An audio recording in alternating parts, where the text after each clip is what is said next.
Good evening, ladies and gentlemen, and welcome to another episode of Friday Night Tech Talk with your host, Mobile Geezer, Hey, folks, good to see you again. and yours truly, TED Talks. Who's the actual host tonight? And Yeah, but as you, oh yeah, I am you can actually see the by host. his cigar, he's the host with the most tonight, obviously. Cool. So, And roll let's call.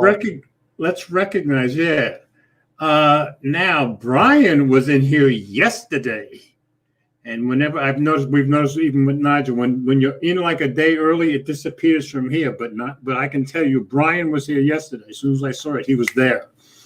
And then tonight, Nigel was the first one in, then Renz, and then Brian, and then Elnor. But Brian gets the credit for being first. Here's Crystal. Hey, Crystal, good to see you. Thanks for coming in again. Thanks for coming in, Crystal. Yeah.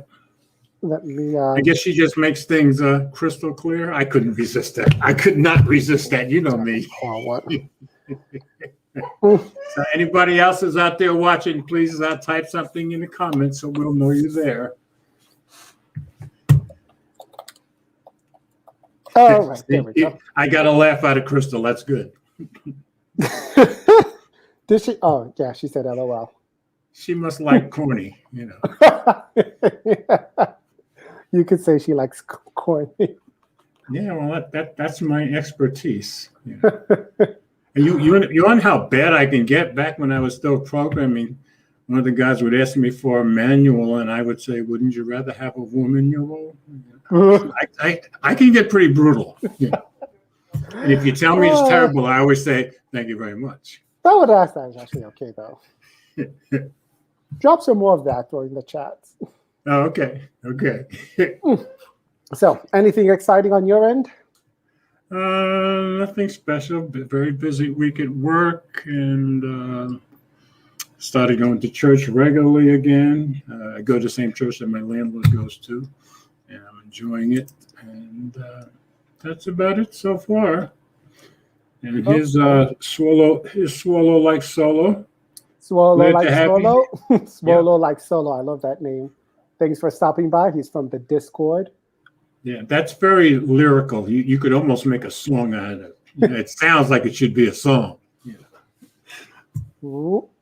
Okay. Oh, see? And he said, hello, hello, which, of course, made me think of the Beatles. Hello. So, who was I expecting today? I was hoping Will would stop by in the chats because I wanted to do some bad mouthing of Apple, and you know. There you go. Which might get him to join. Who knows? Yeah, when you do let's just say when you say an apple has turned sour, Will is not too far behind. Somebody coined that, please. Exactly. Now, first story of the day, folks. Let me get this up. Boom. Now, are you sharing or am I sharing? I'll share this one. Simple. Okay. It's not going to be up for long. So, as you guys know, most of you maybe know, yesterday was Earth Day. Yes. So, for pretty much most of last week and the week before, for 2 weeks, Google has been doing some severe rebates on their Nest Google thermostat. So, if you guys had your eyes or fingers on that, deal pulse, you could have gotten a Nest thermostat for next to nothing. Yeah. or for nothing in some cases. Aha! We got him. We got him here. Okay. But yeah, so you could have gotten a $130 Google Nest thermostat for $130. That's $130 original price. For the low price of $0. Yep. And it's this was some of you guys. I check with your energy providers, see if you can still get it. But most of these deals were actually going to go away by yesterday, which was Earth Day. Were you able to grab one, George? I don't know. I'm in a rented apartment, so I can't grab one in. Yeah. Now, when Eleanor and I were still married, I tried a bunch of times to get her to let us have one, but she always said no. So That is so weird. I was actually trying to get my girlfriend to get one. And right. originally I did, but she threw up a hissy fit, so I returned it. And Okay. then these deals came through, and I was just like, we have to get one, for goodness sake. It's like, Well, how could she object to it being $0? Yeah. Although unfortunately, there were no deals in Texas, George. There were no deals in Texas. Okay. So Okay. my good friend Will had to proxy buy for me. Oh, okay. So thank you so much, Will. So you did get one. So you have one coming. Yeah, I got one coming. Will put it in the mail today, so it'll arrive by Monday. So you can. I guess now you have to stop the hate, huh? But yeah, it's so weird, like how your ex-wife would stop you from getting one, and my girlfriend's like, no, no, no. I'm like, and I'm trying to explain to them what cost-benefit analysis is. I'm like, it'll pay off itself in less than a year. Yeah, that's true. Yeah, Eleanor says, well, you're on your own now. Get what you want. Yeah, but I'm in somebody else's house, so I can't do that. Well, maybe you can Will, you see, put up what Eleanor said to Will. That last comment Eleanor said to Will. What did Will say? No, what did Eleanor say? There you go. Make sure you see that, Will. She's not alone there. Just wanted you to know that. Let me zoom it over my face. But thank you again, Will. Planet Earth owes you a debt of gratitude. Now, Will's a great guy. It's just that he's just much more exciting when we get him stirred up. That's all. Yeah. But yeah. So for the Nest thermostat, now all I have to do is going to come Monday. So by Tuesday, I'll have to order the trim plate because there's going to be a hole on my girlfriend's wall. Okay. But otherwise, I'm excited because the thermostat that's on her wall now, like, I don't know how to use it. She doesn't know how to use it. Okay. Like whenever something's too hot or too cold, like she just ends up turning it off. And, they tell you not to do that because when you do turn it back on, it takes more energy for it to get to your desired temperature. Yeah, that makes perfect sense. You see Crystal's comment? Trying to explain to them, mansplain. Trying to explain. Makes me think of, okay, Lucy, let me explain. So yeah, I get a fantastic product that you could have had for next to nothing, even free, when you consider how much money you would have saved on your energy bill. That's true. So back to the majority of this show is going to be product announcements going here. Yeah, you made that clear. You made that clear in your tweet. The first product announcement I want to get into is let me get this. Hide that. Yeah, this is definitely up your alley. My MacBook is being slow. Thank you. Get what you want. I can almost hear the get what you want. There you go. All right. So our first story of the day, which I'd hoped you would cover, George, last week, but you didn't. I never mind. This is okay. I'll take the blame. I'll take the blame. But you are the camera guy here. I'm the phone camera. It's a smartphone. It is a smartphone, though. Yes, that's true. Yeah, but when you get into the Sony stuff, they're covering stuff that's a little above my level, and I know you know what you're talking about. Nonsense. You know what's going on. I see you with your comparison videos. You know what's. Oh, what did I just do? Okay, I know how to do plain and simple. Okay, whenever you're ready. This is on Engadget. So about 2 weeks ago, April 14th, Sony announced their new line of Xperia phones for 2021. The Xperia 1 Mark III, Xperia 5 Mark III, and the Xperia 10 Mark III. Notice how that was very easy to say. It's uncanny. Sony's new Xperia 1 Mark III smartphone is a love letter to photography nerds. Meanwhile, the Xperia 5 Mark III offers many of the same camera tricks for less. This is by C. Velasco, April 14th. Let me see if I can make this bigger for you. No, nah.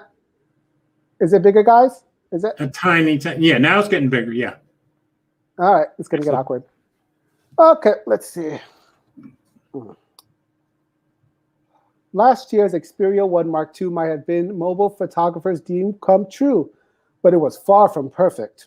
It didn't have 5G in the US. Its design could feel awkward. I don't know what he means by that. It focused on the camera's experience over just about everything else. But in designing the new Xperia 1 Mark III, Sony seems to have addressed well just about everything we didn't like about the last one. Cool. That's funny because from where I can see, the design hasn't changed at all. Well, I'm thinking he's saying the overall, and as you get into the article, I can see what he means. Unless he's talking about the software design. You think that's what he meant? That's part of it. That's certainly part of it. Yeah, I'd say the majority of what he's saying improved is the software, yes. So that's great news for a company that has long struggled to carve out a viable smartphone niche for itself. But right now, there's just one problem. Sony won't tell us how much it costs. I guess that means it's going to be expensive. Sony's silence on the matter means that it's difficult to gauge how good a value the Xperia 1 Mark III is. First of all, Sony Xperia phones have never been about value, so take that out of your mouth. True. That is true. No, it's been about experience.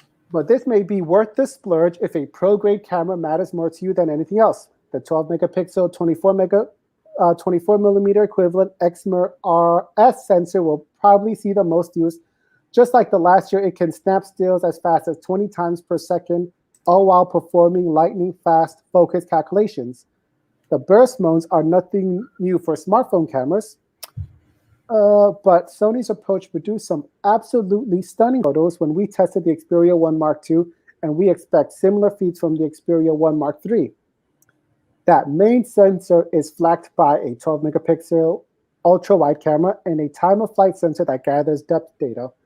But the 12-megapixel telephoto camera might be the most impressive thing Sony pulled off this year. The company claims that the 1 Mark III is the first phone with a true optical zoom. Yeah. That is, it actually moves the telephoto lens element inside the phone rather than just relying on digital zoom trickery the way rival smartphones do. That is pretty impressive, I would think. What I don't get is, how is that different from Periscope? From Periscope? Yeah, the Periscope features, like the Galaxy Ultra, like the Galaxy S Ultra 20. But they're not actually physically moving it around. They're still doing with software, right? I thought with the Periscope, they were moving, like they were using it like a Periscope where they were just moving the mirrors around for it to get closer. Didn't think so, but if they're saying what they're saying here, it sounds like that's not true, but you could be right. I'm not sure. We haven't had a chance to try this out for ourselves, but in theory, this mix of clever camera configuration and phase detection autofocus should mean serious clarity from 75 to 105 focal lengths. I am actually interested in that, though. Yeah, clarity at 105 would be very impressive. I would like, a true pixel at 105 millimeters. Of course, the sensors wouldn't count for much without the right software. New to the Xperia 1 line this year is a full-blown real-time object detection, which relies on the time-of-flight camera and some handy algorithms to better track subject in motion. You'll be able to control tools like that, plus quite a bit more in the phone's Photography Pro app, which includes a helpful basic mode for off-the-cuff shots. Last year's Xperia 1 Mark II included 2 separate camera apps, which was confusing to say the least. Sony's camera obsession extends to video too. The Xperia 1 Mark III can shoot footage at as high as 4K 120. All while the company's algorithmically enhanced steady shot image stabilization keeps the shutter in check. Yeah, I never heard of judder. Judder. And when it's time to work that footage, Sony's Cinema Pro app returns for a project-based shooting and on-device editing. I I just hope that it comes with a histogram this time. Okay, but 4K 120, that's pretty freaking impressive too, don't you think? Yeah, it is impressive. I would like that more than 8K. Yeah, I would too. If Sony's, now let's see. Well, do you guys need to see the phone? I mean, here's some shots of the phone. Ooh, look at that. Oh, look at that. See, guys, it has a frosted back, and look at that water. I guess it's probably water resistant too. It's got you can scroll through there too. It's got a camera hump that's not too alien or doing too much. Oh, look at that side. It's a good looking side. So right here, I do believe I'm looking at the camera shutter, the dedicated camera shutter. I don't know what that is. That probably might be the assistant button. That's what I'm thinking. That's what it looks like. That's what you see on other phones in about the same place. I hope, Sony gets a kickback when they do this sort of thing. That's the fingerprint sensor that also also acts like the power button. Mm-hmm. And the volume rocker, which looks kind of small. And if you can see, guys, that's the micro SD card slot, which you don't need a tool to open. You can just use your fingernails. Moving on. If Sony's approach to cameras this year sounded like overkill, well, the Xperia screen offers much the same. The MK Mark III uses a 6.5-inch OLED display that claims to be the world's first 4K screen with 120 Hz refresh rate. To be clear, no one needs a 4K smartphone screen, but Sony makes a pretty strong argument for including one here. For one, it's a 29 by aspect ratio, which offers more cinema-friendly visuals and lets gamers see more of the action around them. Photographers, Photographers, meanwhile, may appreciate the ability to use that 4K display as an external monitor for certain cameras, as long as they have a USB-C to HDMI adapter. And that feature is not, exclusive to Sony cameras, guys. You can actually use any camera. You find that on lots, right? No, I mean, you can use any camera with the Sony's. You can use any camera with the Sony Xperia phone. As long as it has an HDMI, right? Yeah, as long as it has that. As long as you have the adapter. Yeah. The rest of the package is about what you'd expect from a premium smartphone in 2021, which packs the Qualcomm 888 with a 12 gigabytes of RAM, 256 gigabytes of internal storage, with a larger 4,500 battery that supports wireless charging. From what I can tell, the body. Time out for a second. Yeah. When I read this, it says true flagship phone. Spirit packs one of Qualcomm Snapdragon 888. So there's more than one 88 chipset. I never saw that before. Well, maybe Velasco knows something that we don't, Yeah, I was only aware of one. Anyway, that just threw me when I read it. Okay, sorry. Let's see. Which means it might still be ludicrously slippery because it has a lean body. Yeah. But a side-mounted fingerprint sensor and a 3.5 millimeter headphone jack are all welcome all the same. Yes, keep that headphone jack, baby. Yes. With all that said, the Xperia 1 Mark III packs two more tricks worth noting. First is the first phone that we've heard that supports 3D reality audio playback through its front-facing speakers. As you read this, Google appears to be, that's the next story. And unlike the Xperia Mark I, this one should finally play nice with sub-6 5G networks in the US. Bear in mind, 2020's Xperia Mark II was the company's first 5G phone, but for whatever reason, it never bothered enabling the next-gen network supported in US models. Yep. We're fairly sure the Xperia 1 Mark III might cost a bit, a fact, but all but ensures will remain a niche option for photography nerds. For everyone else, the Sony built a cheaper companion, the Xperia 5 Mark III. It's smaller thanks to a 6.1-inch full HD OLED screen, and it lacks some of the more ambitious camera tricks found on its bigger brother. What? It's missing real-time object tracking, maybe because because it's missing the time of flight sensor, I guess. And once again, it's missing wireless charging. Damn. Yeah, but if that's all the smaller one is missing, I think that's acceptable, don't you? We'll have to see with the price. Yeah. And it'll come paired with either 128 gigabytes or 256 gigabytes of internal storage. He doesn't mention if it'll support micro SD cards. I hope No, he it did does. not. Apart from that, though, the Xperia 5 Mark III packs the same chipset, pro-grade camera setup, 3D reality audio support. Unfortunately, Sony's hesitance to talk price applies here too. That said, last year's was a pretty lousy precedent. The Xperia 5 Mark II sold for just under $1,000, and if Sony tries the same thing this year, it's not hard to imagine people flocking to more familiar devices like the Samsung Galaxy Xperia S21 Plus instead. Yeah. Now I'm going to predict. I'm going to think the Sony one, the one Mark III, is going to be like at least $1,500. I think it was accidentally leaked on a Sony Xperia Russian site. And what did you see? The price might actually be, the price for the Xperia 1 Mark III might be $1,300. Okay, well, that's better than $1,500. Okay.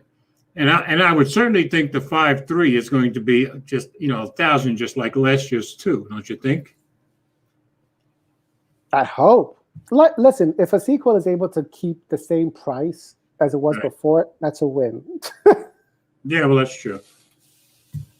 Usually especially when since it's you're getting cheaper, so many. Yeah, usually but when you're it's getting cheaper, enhancements, so it's if you keep it at the same price, that's a bonus, right? Yeah, usually when it's cheaper, something there was some trimmings that happened. Like Samsung did with the basic one this year. Yeah, there was a lot of trimmings on that Samsung Galaxy S21. Yep. A lot. And nobody's talking about the fact that, everyone's like, oh, it's plastic, but that's okay. No one is mentioning that, Apple provides a premium device at $100 cheaper than the Galaxy That's S21. True. That is true. Sorry, I forgot to promote us on Twitter that we are live. We are live. Oh, okay. And but yeah, I'm actually, to be honest, usually I would gravitate towards the Xperia 5 Mark II, but I want to see how 4K looks on a smartphone for once. Okay, now the last time we talked about the Sony phones, I asked you were you going to get one. You said no. Now what do you say? Maybe. Okay, now he's softening up. You're starting to sound a lot like Will.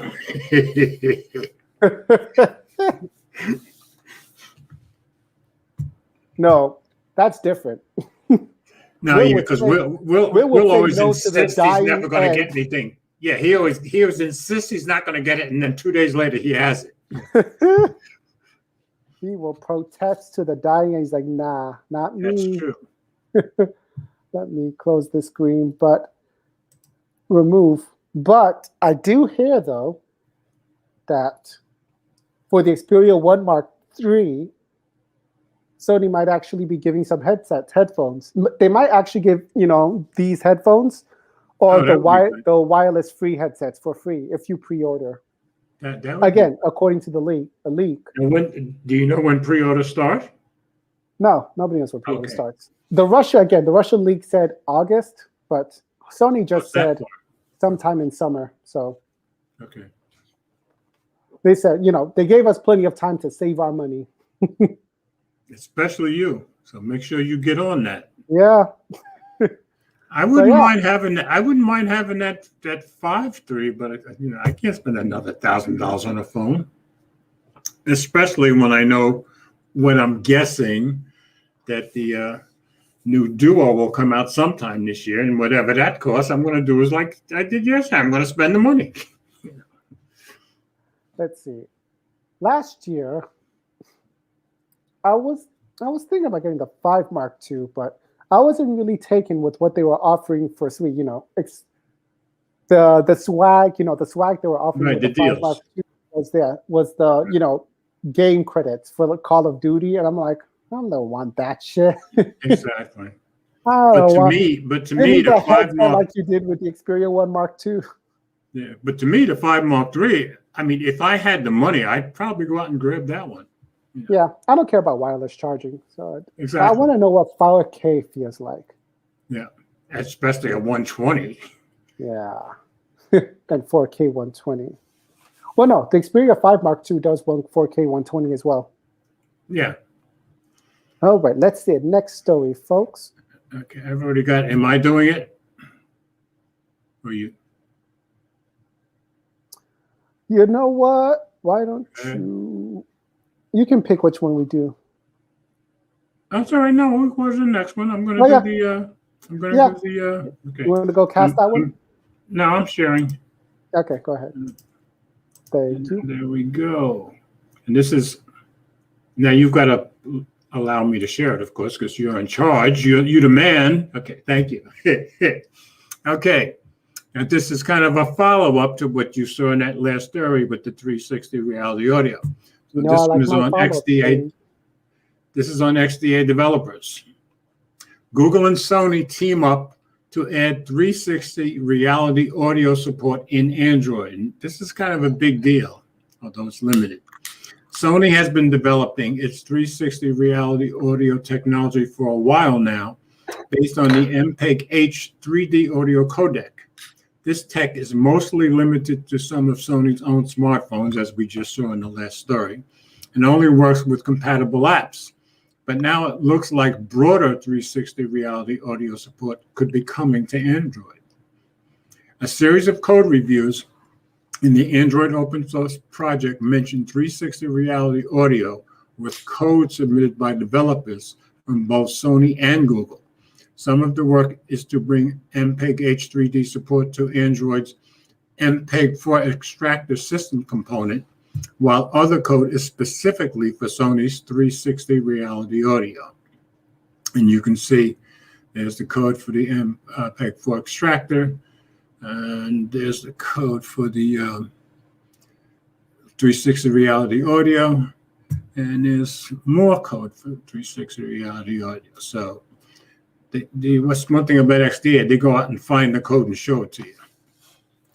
There's also a comment on the code reviews from Ken Murayama, a software engineer at Sony, that seems to confirm this is a joint venture between Google and Sony. This is one of the patches mentioned in the meeting Android OS 360 RA support between Google and Sony, it says. Sony's 360 reality audio currently requires the music provider to explicitly support it. That's tough. That's very limited, as well as compatible speakers or headphones. Sony's website lists Amazon Music HD, Nugs.net, and Tidal as the only music streaming services that offer 360 reality audio tracks. While the technology does work with any headphones or speakers, which is good, the 3D effect will be most noticeable with speakers built for 360 reality audio, like Sony's SRS RA5000 speaker, the Amazon Echo Studio, and Sennheiser Ambeo soundbar. The ongoing work between Google and Sony means that Android will get a built-in decoder for MPEG-H 3D audio, so it will be easier for any apps to add 3D audio playback.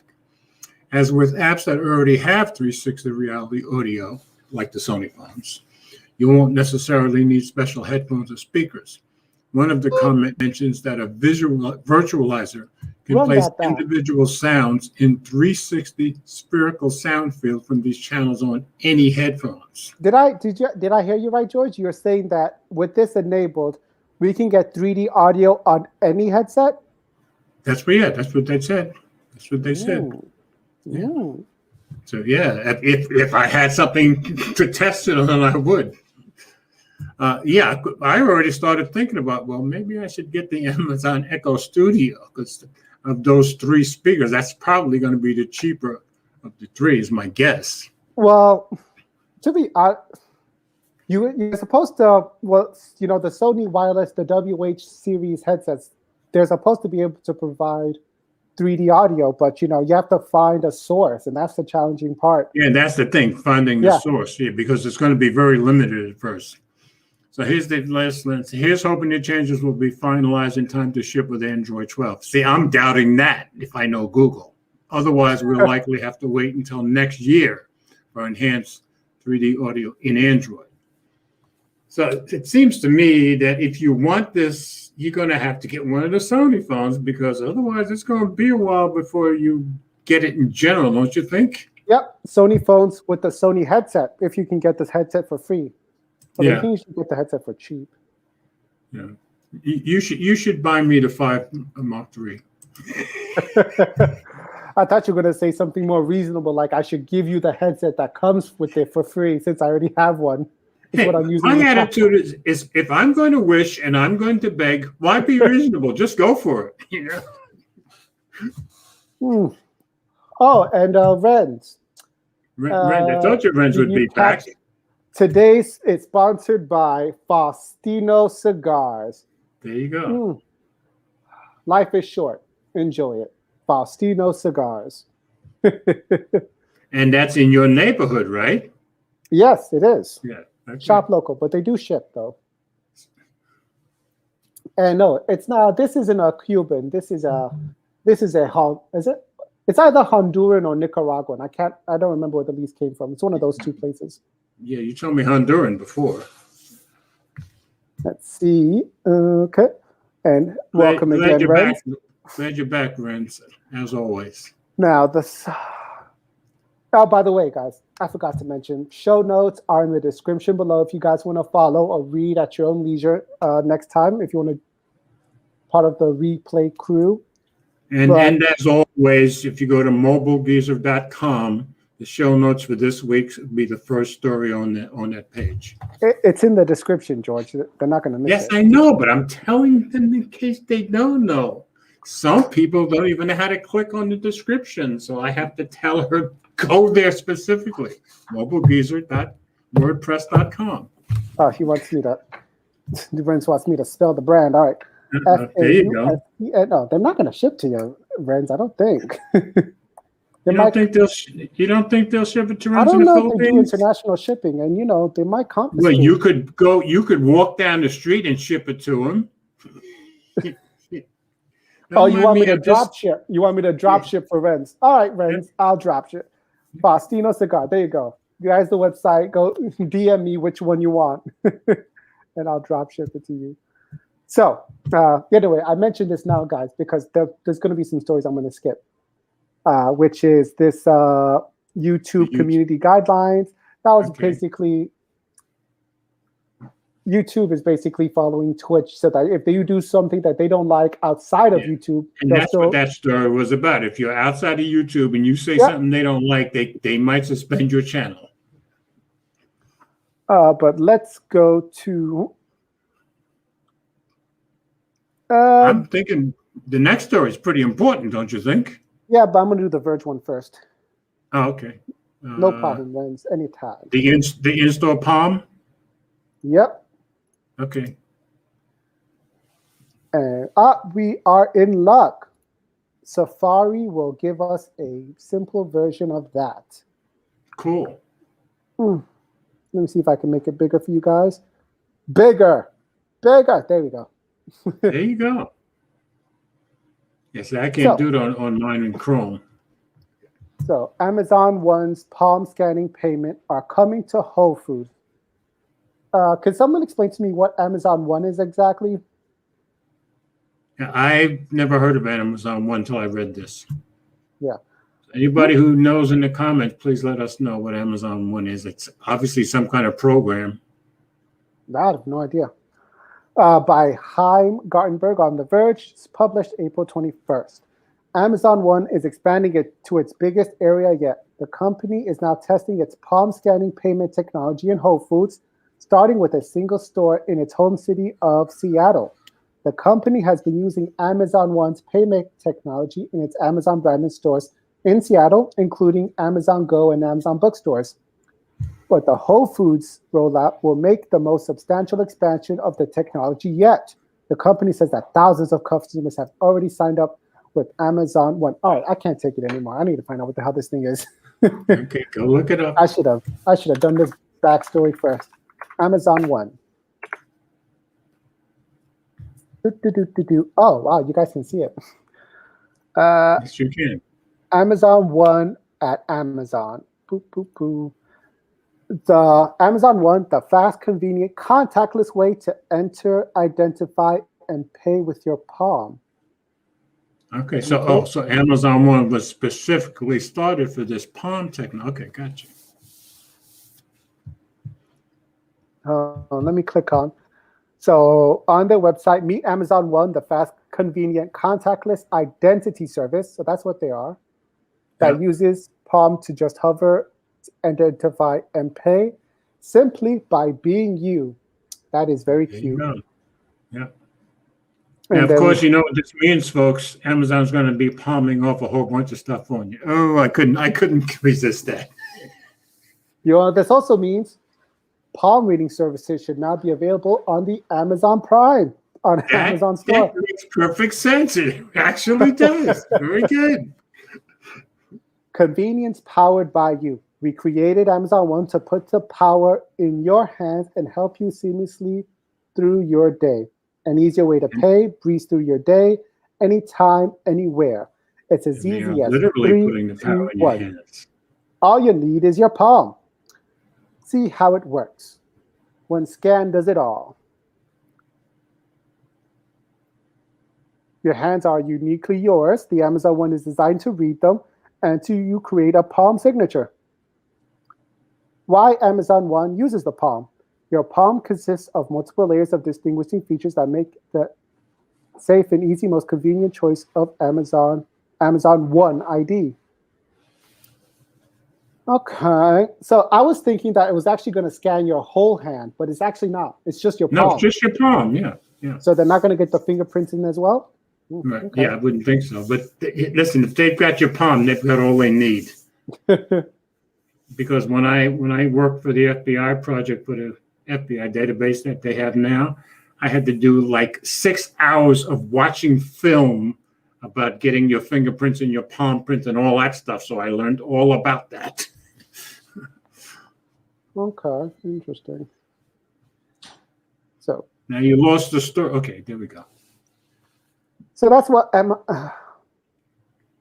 see, this is where I'm actually confused by this whole thing. Originally, I thought the Amazon Go store and the Amazon bookstore, they were supposed to be scanning your faces. So, you know, you go in the store, they're always scanning your face, you pick up the item and you just walk out and they know to charge you. Right. So are they doing away with that now, or? Maybe it never took, because I remember we had that story like a long time ago. Yeah. Many months ago, it seems to me. So, yeah, maybe you're right. Maybe it didn't take. Maybe it never worked it out right. I don't know. And this is why they test everything in Seattle, because, you know, if it doesn't go, then they just pull it out of, you know, a store or two and they're done. The customer says that thousands of customers have already signed up with Amazon One. Interesting. According to the Amazon FAQ, the palm scanning technology analyzes the minute characteristics of your palm, both the surface area details, like the lines and ridges, as well as the subcutaneous features such as vein patterns. Ooh. Yeah, it's your palm is very much like a fingerprint. I can tell you that just from all the studying I did. In order to identify a customer, allowing them to use the biometric scan as an alternative and theoretically faster method of checkout than fumbling around with a credit card or cash. Customers will be able to register their palms at kiosks in supported Whole Foods stores, allowing them to associate a physical credit card to that palm scan.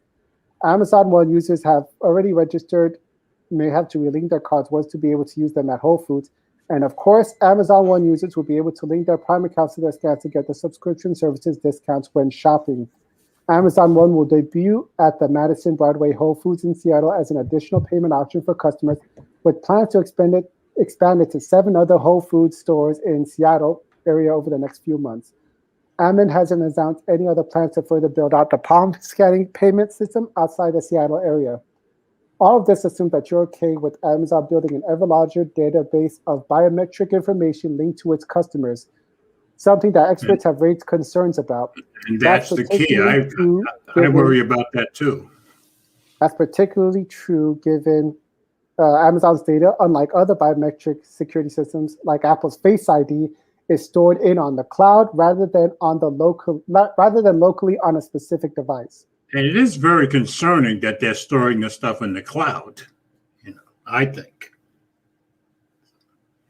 because now you're opening up a whole can of worms as far as your security, in my opinion. Anyway, but I can tell you, whether they got the Face ID stuff to work or not, this should work, because this technology I was using to open doors in buildings. Yeah, we all saw those. Yeah, we also those palm scanners to open doors in. You know the first place I used it ever? No. Right up the block from you at MBNA in Addison back in 1995. Oh. And it worked fine just then. And all we had to put on there was our palm. Hold on, let me see if I can play this audio without causing any headaches. Okay. You guys hear anything? Not yet. Introducing Amazon There you One, go. a service that lets you use your palm to quickly pay for things, gain access, earn rewards, and more. Let's say you're grabbing your favorite coffee beverage, or heading into the office, or checking out. Just hover your palm and you're on your way. It's as easy as that. Sign up is free and takes less than a minute. All you need is a credit card, your phone number, and your palm. That's it. Since your palm is unique and can't be lost or misplaced, you can get things done quickly and securely. Don't misplace your And with palm. more experiences on the way, Amazon One will help you get even more done, simply by being you. Now, Zoe has more time to do what she loves, indoor skydiving. Enter, identify, and pay with Amazon One. All right. I would adore skydiving. I've done that a couple of times. So what is your thoughts on this, George? I think it's very good. And like I said, when I used it way back, it worked great. But the fact that they're putting it in the cloud, that to me is not, somebody's going to hack that cloud. That's going to happen at some point. Let's see what I don't like the fact, and of course now they have more data on you, because this is just like having your fingerprints. So it's kind of concerning as far as security to me. Let's see. When this is on about the cigar, the coffee chocolate flavor cigar, I'll go at any day. Look at Renz's last comment. Import fee and taxes is very high. Next time when I visit the States, I'll definitely buy something. That's a good idea. Now look at the next one. The next one relates to this. There you go. Like the LG G8. Rest in peace, LG. Yeah. What was LG offering? LG was doing something with the palm, right? But you were hovering. You weren't touching it. You were hovering and moving your hand around, but you weren't actually touching it. I think was LG saying that the time of flight sensor on the phone could scan the veins in your hands or something. They were reading the veins in your hand. Yes. Oh, okay, but keep in mind, it didn't work very well for anybody. That's a dumb thing anyway. Flossie killed himself trying to get that to work right. And that's also kind of funny, because let's say this feature did work. Right. Would any of you guys have still used it, wasting your time testing out a feature that was like, let's face it, would you guys have still used it if it was still like, I don't know why you guys were still wasting time trying to test the feature out. Like, I understand. Like they promoted it, you have to test it out, but I don't understand why they spent so much time working on something that was clearly buggy. Like, Yeah, it was terrible. Yeah, it wasn't, but it wasn't essential to the phone. No, it wasn't. But LG, they kept trying to do stuff that nobody else did, and they did it in that case again. It just didn't work very well. But in any case, I think this technology, I would think, would be perfected by now, because I remember back in 95 when MBNA, because I was there when MBNA first put it in, and it didn't work right for about a week and a half. After that, it was perfect the rest of the time I was there. And the rest is what they say was history. Exactly. George was there. He knows. That's true. Oh, you want to know what else they did? Now, MBNA is one of the biggest credit card companies, at least it was. I don't know if it still is in the country. And to to give us testing data, and we were all consultants. They took data from Delaware, from the headquarters, and sent it to us. But they took real data and sent it to us, real customer data. And they let us work on it and send it back. And I found my credit card in there. And all the guys, you could wipe out, you make it a zero balance. I said, yeah, I could, but God's watching, so I can't. But some of the other guys, I think, would have done that. But why would they give us live data and allow us to send it back live? You know. Let's see. Listen, here's my personal thought on the whole Steve. Okay. Let me actually, and now I'm going to zoom in for the full effect. Okay. Uh-oh, look out. Look out. I don't like this shit. Okay. Because of its security, I assume. Not really. And you might actually know, because you're part of the whole Christian thing. Okay. Okay. You know, did you ever see those movies that around the 2000s, around the new millennium, Christian churches churches were putting out about the rapture? Oh, they were all freaking out. They were all going nuts, yeah. Yeah. But, you know, the main thing, one of the first things that were going to happen, especially before the Antichrist was supposed to come, right, was that we were all going to be using biometric data to pay for stuff every day in life. That's true. And it was normal. And I remember this. And in fact, you know, that was like the main thing. Like, it was like around 1998. That was like when I was first watching. I was just like, you know, fiction. Exactly. Yeah, 98, 99, a lot of the churches were going nuts with that crap. And then I was church hopping with my mother over in when we were living in London. Okay. And we stopped at this guy's pastor's church. You know, he was basically espousing, you know, what was going to be happening, like, you know, the rapture, biometric data, Antichrist is going to come, then he's going to die and he's going to come back again. And Mama was not buying it. She was like, nah. Good for her. And but the pastor was making very salient points, because this was around the time, this was around the year when we were just bringing out NFC cards.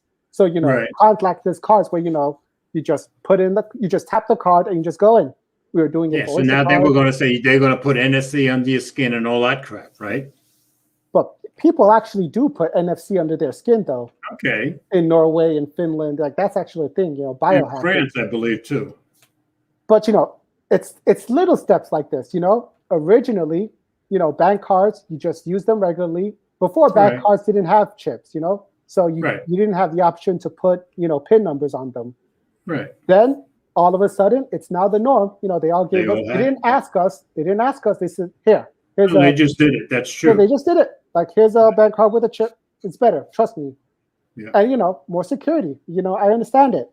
Then they're like, hey, for convenience sake, here's the bank cards with NFC.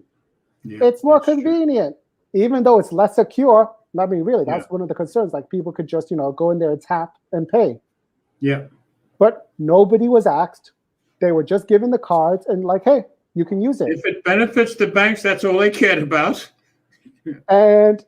And then, you know, 3 or 4 years ago, or was it 3 years? Yeah, 3 years ago, Amazon brought out the Amazon Go stores, where you just walked in, they were all scanning your face, picking what you want and go. Granted, thankfully, that hasn't been mainstream.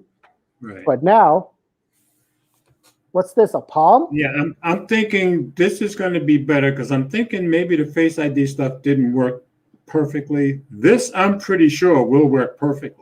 But I agree, the security issue is a big, big deal here. And it wouldn't surprise me if the ACLU or some other groups squash this at some point. It wouldn't surprise me a bit, especially considering the story we skipped that we have to go back to. Yeah, we're going to go back to that. But I'm just not liking the fact that, you know, reality is copying fiction. Well, yeah, but it always does. I mean, we've got just about everything from Star Trek except the holodeck, and that can't be that far away. Come on. And you're forgetting about the transponders and the beam me up, Scotty. Oh, yeah, that's true. That's true. So I'm kind of with Bones on that. Having my atoms taken apart and put back together again, I don't know. Oh, sorry guys, that was too close. But yeah, so that's why on the face of it, I'm like, I'm just gonna remember to bring my bank cards, or at the very least, have my phone as my backup, because I always travel with my phone. I like tapping my phone, but I don't know if I want them to have my palm. Like please don't let this be mainstream. Like, and then on top of that, there's the Amazon proponent. Like, we always have to worry about what they're going to do with the data.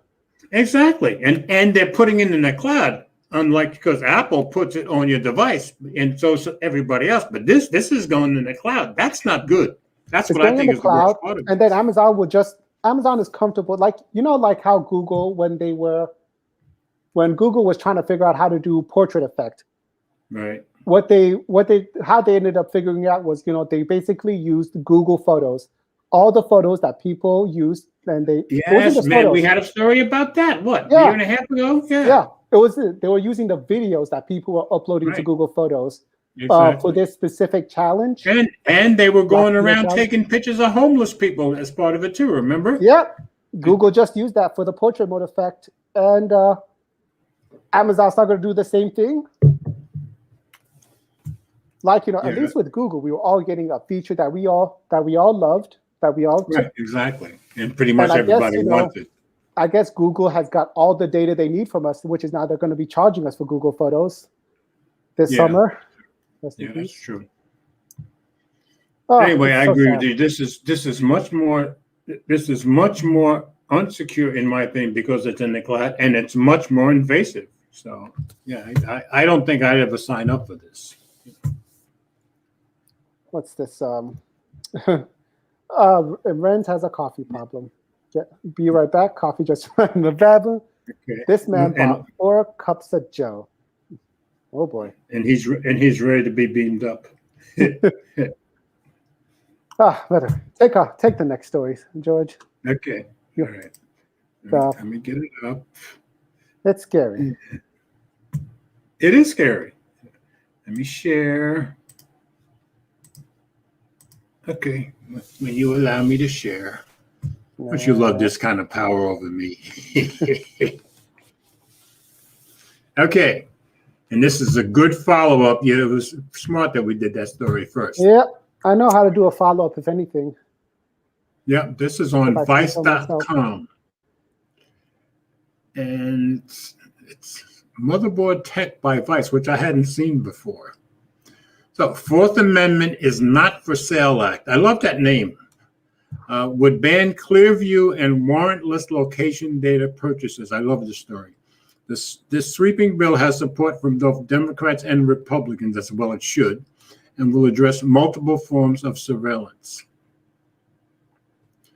A sweeping proposed piece of legislation with support from both Democrats and Republicans will ban law enforcement agencies from buying data from controversial firm Clearview AI, as well as force agencies to obtain a warrant, thank God, before sourcing location data from brokers. The news presents significant action against 2 of the main avenues of law enforcement surveillance uncovered in recent years: the widespread proliferation of facial recognition technology using images scraped from social media, and the warrantless supply chain of location data from ordinary smartphone apps through middlemen and eventually to agencies. Yeah, and that's scraping from social media. That's really bad crap. Mm-hmm.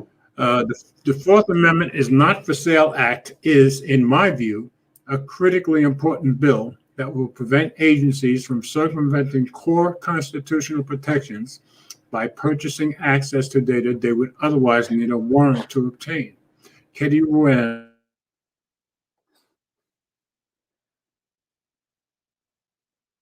in a phone call. The ACLU and a host of civil, digital, and race activism groups have endorsed the bill, according to the Office of Senator Ron Wyden, which has spearheaded the legislation. Yeah, put my endorsement along with them.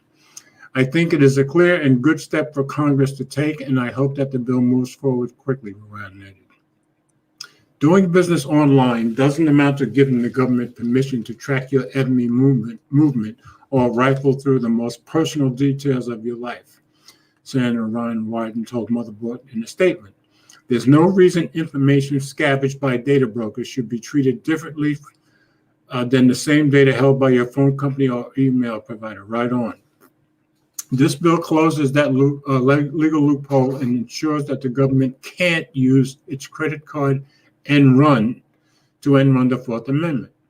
Current sponsors of the bill include Senator Rand Paul, Majority Leader Chuck Schumer, Senator Mike Lee, Senator Steve Daines, Senator Edward Markey, Tammy Baldwin, Elizabeth Warren, Sherrod Brown, Brian Schatz, Cory Booker, Bernie Sanders, Jeff Merkley, John Tester, Martin Heinrich, Mazie Hirono, I don't know that one, Patty Murray, Maria Cantwell, Patrick Leahy, and Richard Blumenthal, according to Senator Wyden's office.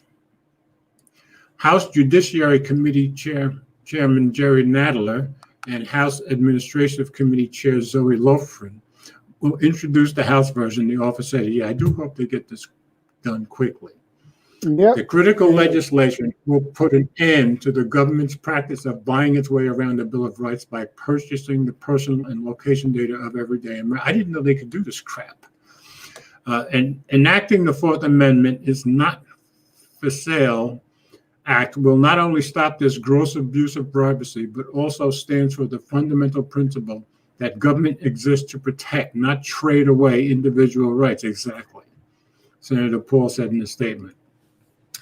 The bill itself is multi-pronged, tackling various surveillance technologies in different ways. For location data, agencies will need to obtain a court order to gather information from brokers rather than simply buying it like a company in the private sector. Here. In February last year, the Wall Street Journal reported that a company called Ventel was selling location data harvested from apps to Immigration and Customs Enforcement and Border Protection. Motherboard then found more sales to CBP and reported on which specific apps provided data to Ventel. Motherboard also found how multiple software development kits, the bundles of code that collect location data, gathered information from apps marketed towards Muslims. That's pretty low down, if you ask me. This included Prodicio, which was connected to Ventel's data supply chain. Google banned Prodicio from the Play Store after Motherboard's reporting. Google and Apple also banned another SDK called Xmode from its app stores after one of Motherboard's investigations. Good for Motherboard. It's well past time for Congress to pass a law like this, despite the Supreme Court's ruling in Carpenter versus the United States in 2018. Federal agencies like ICE and CBP still seem to think they don't need legal processes to access location data on millions of people in the United States as long as they can buy it on the open market. That's great. That's wrong, and this bill would make that clear. Jennifer Lynch, Surveillance Litigation Director at Electronic Frontier Foundation, told Motherboard in an email. For Clearview and potentially other law enforcement contractors, the bill bans agencies from purchasing data that has been obtained illicitly through terms of service violations. Clearview's database of images is constructed by the company scraping social media sites. Google, Twitter, and Facebook have all sent cease and desist letters to Clearview. Good. We look forward to engaging with policymakers on the best ways to protect consumer data and continue to be a resource for domestic law enforcement agencies to battle crimes against children, human trafficking, and domestic terrorism. While we haven't seen this particular bill yet, we plan to carefully review it and provide feedback if given the opportunity. Hon Ton Fat, the CEO of Clearview, told Motherboard in a statement. I guess he was pretty much forced to say that, don't you think? Ventel and Babel Street, another firm that sells location data to government agencies, did not respond to requests for comments. Gee, I wonder why. ICE and CBP declined to comment on proposed legislation. Well, it seems like ICE and CBP should comment because what are they saying? They're against, law protecting. It's ridiculous. Yeah, it's one of those ones I get a little worked up about. Yeah. In general, U.S. Immigration and Customs Enforcement use of Clearview's AI's facial recognition technology is primarily used by Homeland Security investigations. HSI's use of facial recognition and the policies and procedures that have been implemented are for HSI special agents in furtherance of criminal investigations. And I suppose to himself, well, that's fine as long as you're getting a court order from a judge, not just buying it from somebody. Motherboard previously reported on how law enforcement agencies have used contractors to purchase hacked website data. This new legislation may prohibit these sorts of sales too. Good, because the data in many cases would have been originally sourced from a criminal hack. So this is saying they could do a criminally against the law hack, but if you bought it from them, that was perfectly okay. I mean, how wrong is that? According to the Office of Senator Wyden, a wide range of civil rights and technology groups endorsed the legislation, including Access Now, Accountable Tech, American Civil Liberties Union, Americans for Prosperity, Center for Democracy and Technology, Color of Change, Demand Progress, Due Process Institute, Electronic Frontier Foundation, Fight for the Future, Freedom of the Press Foundation, Freedom Works, Free Press Action, Interactive Advertising Bureau, Media Justice, Mozilla, I'm surprised, NAACP, National Association of Criminal Defense Lawyers, Network Advertising Initiative, Open Technology Institute at New America, Open the Government, Pan America, Project on Government Oversight, Public Citizen, Public Knowledge, Project for Privacy and Surveillance Accountability, Restore the Fourth, Gente, Just Futures Law, and Brenner Center for Justice. Well, I think it's great. I'm 100% with these people on this one. Can you imagine that somebody could illegally hack, get your data, and it's perfectly okay to sell it to them? I mean, what kind of crap is that? I mean, not really even hack, but, just simply collect it. Yeah, I mean, yeah, they would scrape it, but this said that they could take an illegally hacked thing and it would be perfectly legal for them to buy it. I mean, come on. Yeah.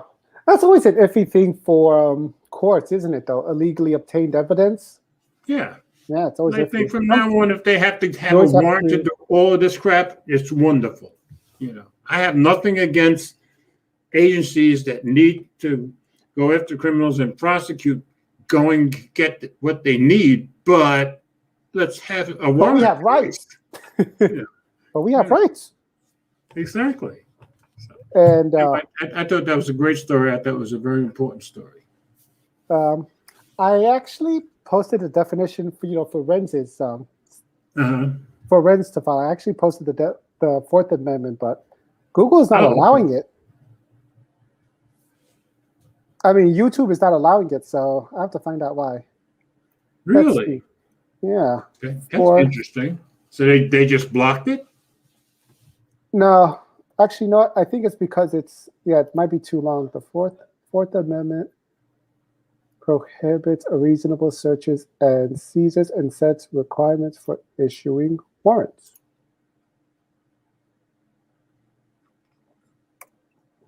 Interesting that you can't get. Well, you could always send it to me on Instagram. Okay, got it. But yeah, that was okay. Cool. Which Renz is asking which one? The Fourth Amendment, Renz. It's part of our Bill of Rights. It's our rights, which... Yeah, the first 10 amendments are our Bill of Rights. Okay.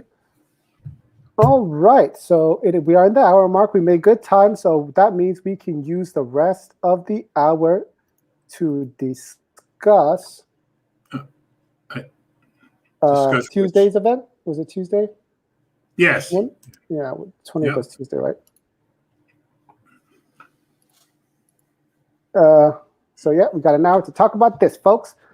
Apple spring-loaded event, the 5 biggest announcements. In case you guys didn't know, Apple had an event and they announced some products. Yeah. It was actually huge. Like they were announcing product after it was like, another one and another one. I didn't watch, but I sure wish I could afford that iMac. Not people are not liking that iMac. Funny that you say it. Okay. Did you not see? You saw the iMac. I watched MKBHD on the iMac, and I watched who else? Watched a couple of others, a couple of the biggies too. And I didn't hear terrible comments, but you've probably seen a lot more coverage of it than I have, because ever since then I've been working the rest of the week. What is this? Sorry, guys. But yep, so Apple Spring Loaded event, the 5 biggest announcements. And, Will has probably gone to bed, so we can probably go to town on this one. Will is probably getting ready for work, if I know Will. Oh, yeah. Forgot. Sorry. Apple announced several new hardware products, including the new iPad Pros, a new iMac, a new Apple TV, the AirTags for tracking everyday items, and a purple iPhone 12. Yeah. Whew, everybody's making a big deal out of the AirTags, as far as I can tell. Yeah, it's actually kind of a bit of annoying. Did people make a big huzzah about Tiles and the Samsung Smart Tag? Yeah, I think the Samsung's just as good, but they're making a big deal out of it. Well, actually, though, but George, do the Smart Tags, do they allow you to, with the Smart Tags, are they able to use, frequencies from other Samsung devices to help you find the Smart Tags? I don't believe so, but I haven't even used mine yet. It's just been sitting there ever since I got it. Yeah, this one.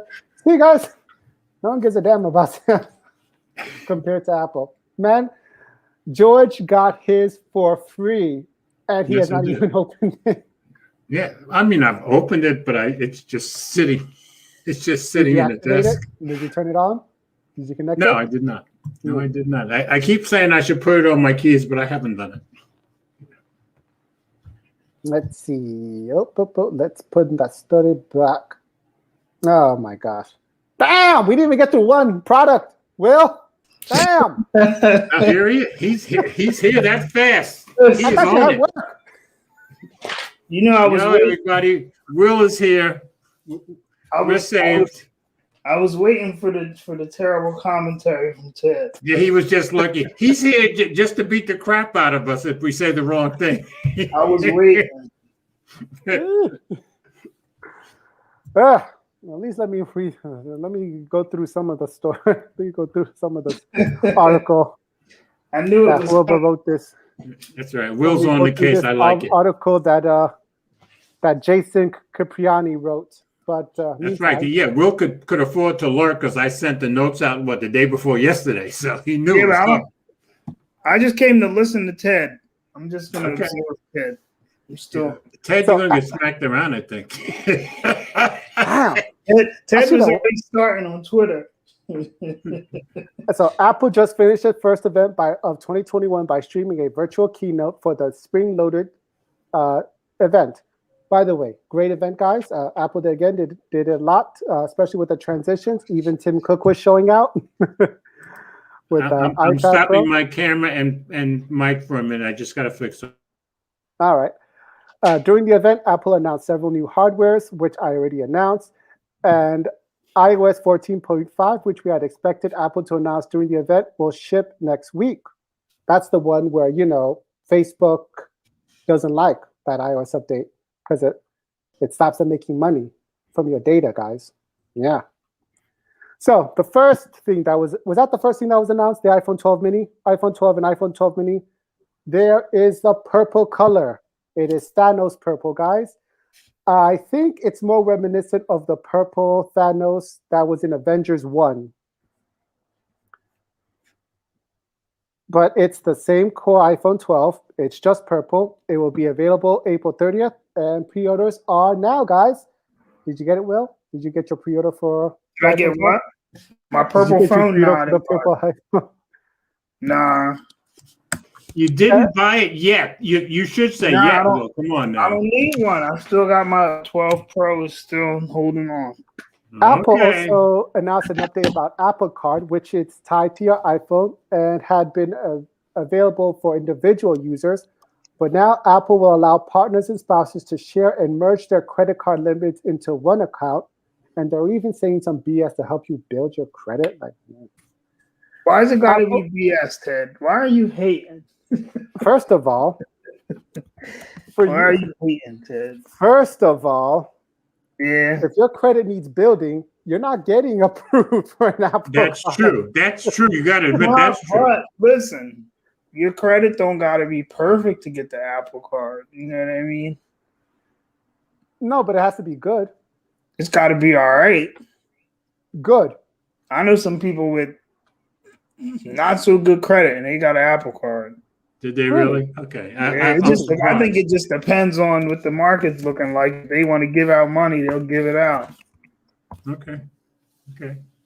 Because I know last year they were upping everybody's credit limit around a little before Thanksgiving. Really? Oh, really? Okay. Yeah, because they want you to Mine spend didn't get that money. bump. I think You mine didn't even have to ask for it. They were just doing it. Oh, they were upping their credit. The credit limit limit on the card is what you're saying. That makes And I sense. think they all go through that because I had 2 of my cards up to limits in the last couple of months. Just I didn't ask them nothing. They just did it. You know. So Yeah, they want that money. You know. And apparently, you guys remember that story when apparently, I think it's Goldman Sachs that runs this card, where women having the same credit scores, or even better credit scores Right. than their husbands were right. getting denied. So That's terrible. maybe this is the mea culpa. Yeah, Also- could be. Could be. Also to note is Apple Card Family, which will allow kids over the age of 13 to share an Apple Card with the family and give parents control over limits. I want to know, could this have been achieved with using Apple Pay on phones or watches? Obviously without the credit card option. And then Apple Podcasts also received an update with a new interface that makes it easier to find and share podcasts. Podcast subscriptions are also launching, allowing podcast users to pay for their favorite shows. You get to pay, guys. Hold on, That's- Ted. That Ted, was the feature that was missing from Ted, podcasts at Apple Pay. Stop. Being able to They're not pay. letting you pay for nothing. All they're letting you do is use something that you already have. Just like if you go to Google Podcasts right now, and let's say ESPN has a subscription service, right, that you might pay for, you can't sign into it on Google Podcasts. Or currently, I see. you can't sign into it. They're allowing you to sign into what you might already pay for. All right. So what you're saying is they'll allow you to go through Apple. What? You're saying they'll allow you to go through Apple. No. Nah, look. Let's say you sign up for George's YouTube stream, right? Okay. Podcast I gotta stream. sign in to George. I have to sign into my account to be able to access it. Right now on Apple Podcasts, you can't sign in. You can't use an authentic. Oh, okay. Yeah.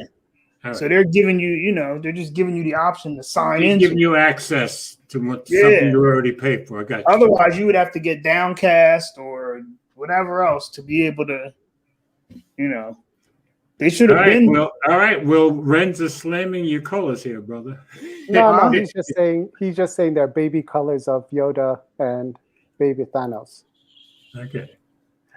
So But while you're mentioning Thanos, about in the last 7 or 8 months, 4 or 5 of my subscribers have all said that I remind them of Thanos, and I finally saw why, and I have to agree with them. That's because of his face. It's the I forehead. have that same kind of square jaw that he does. Long I hair. actually saw a picture of me at a certain angle, and I'm like, yeah, I've got the same kind of jaw that he does. That's true. So anyway, it was interesting. Oh, God. Except I don't want to kill half the universe. Good thing. So the next product announced was Apple AirTags. They cost $29 each, and if you buy 4, they cost $99. Here comes George. I want to hear your take on this, Will, because everybody's making a big deal out of this. Everybody's complaining. All of a sudden, though, we've been in a pandemic. We really have been staying put, but somehow people have been losing shit. So they need AirTags to help find it. Yeah, I can't even see y'all. Hold on, I got the thing going.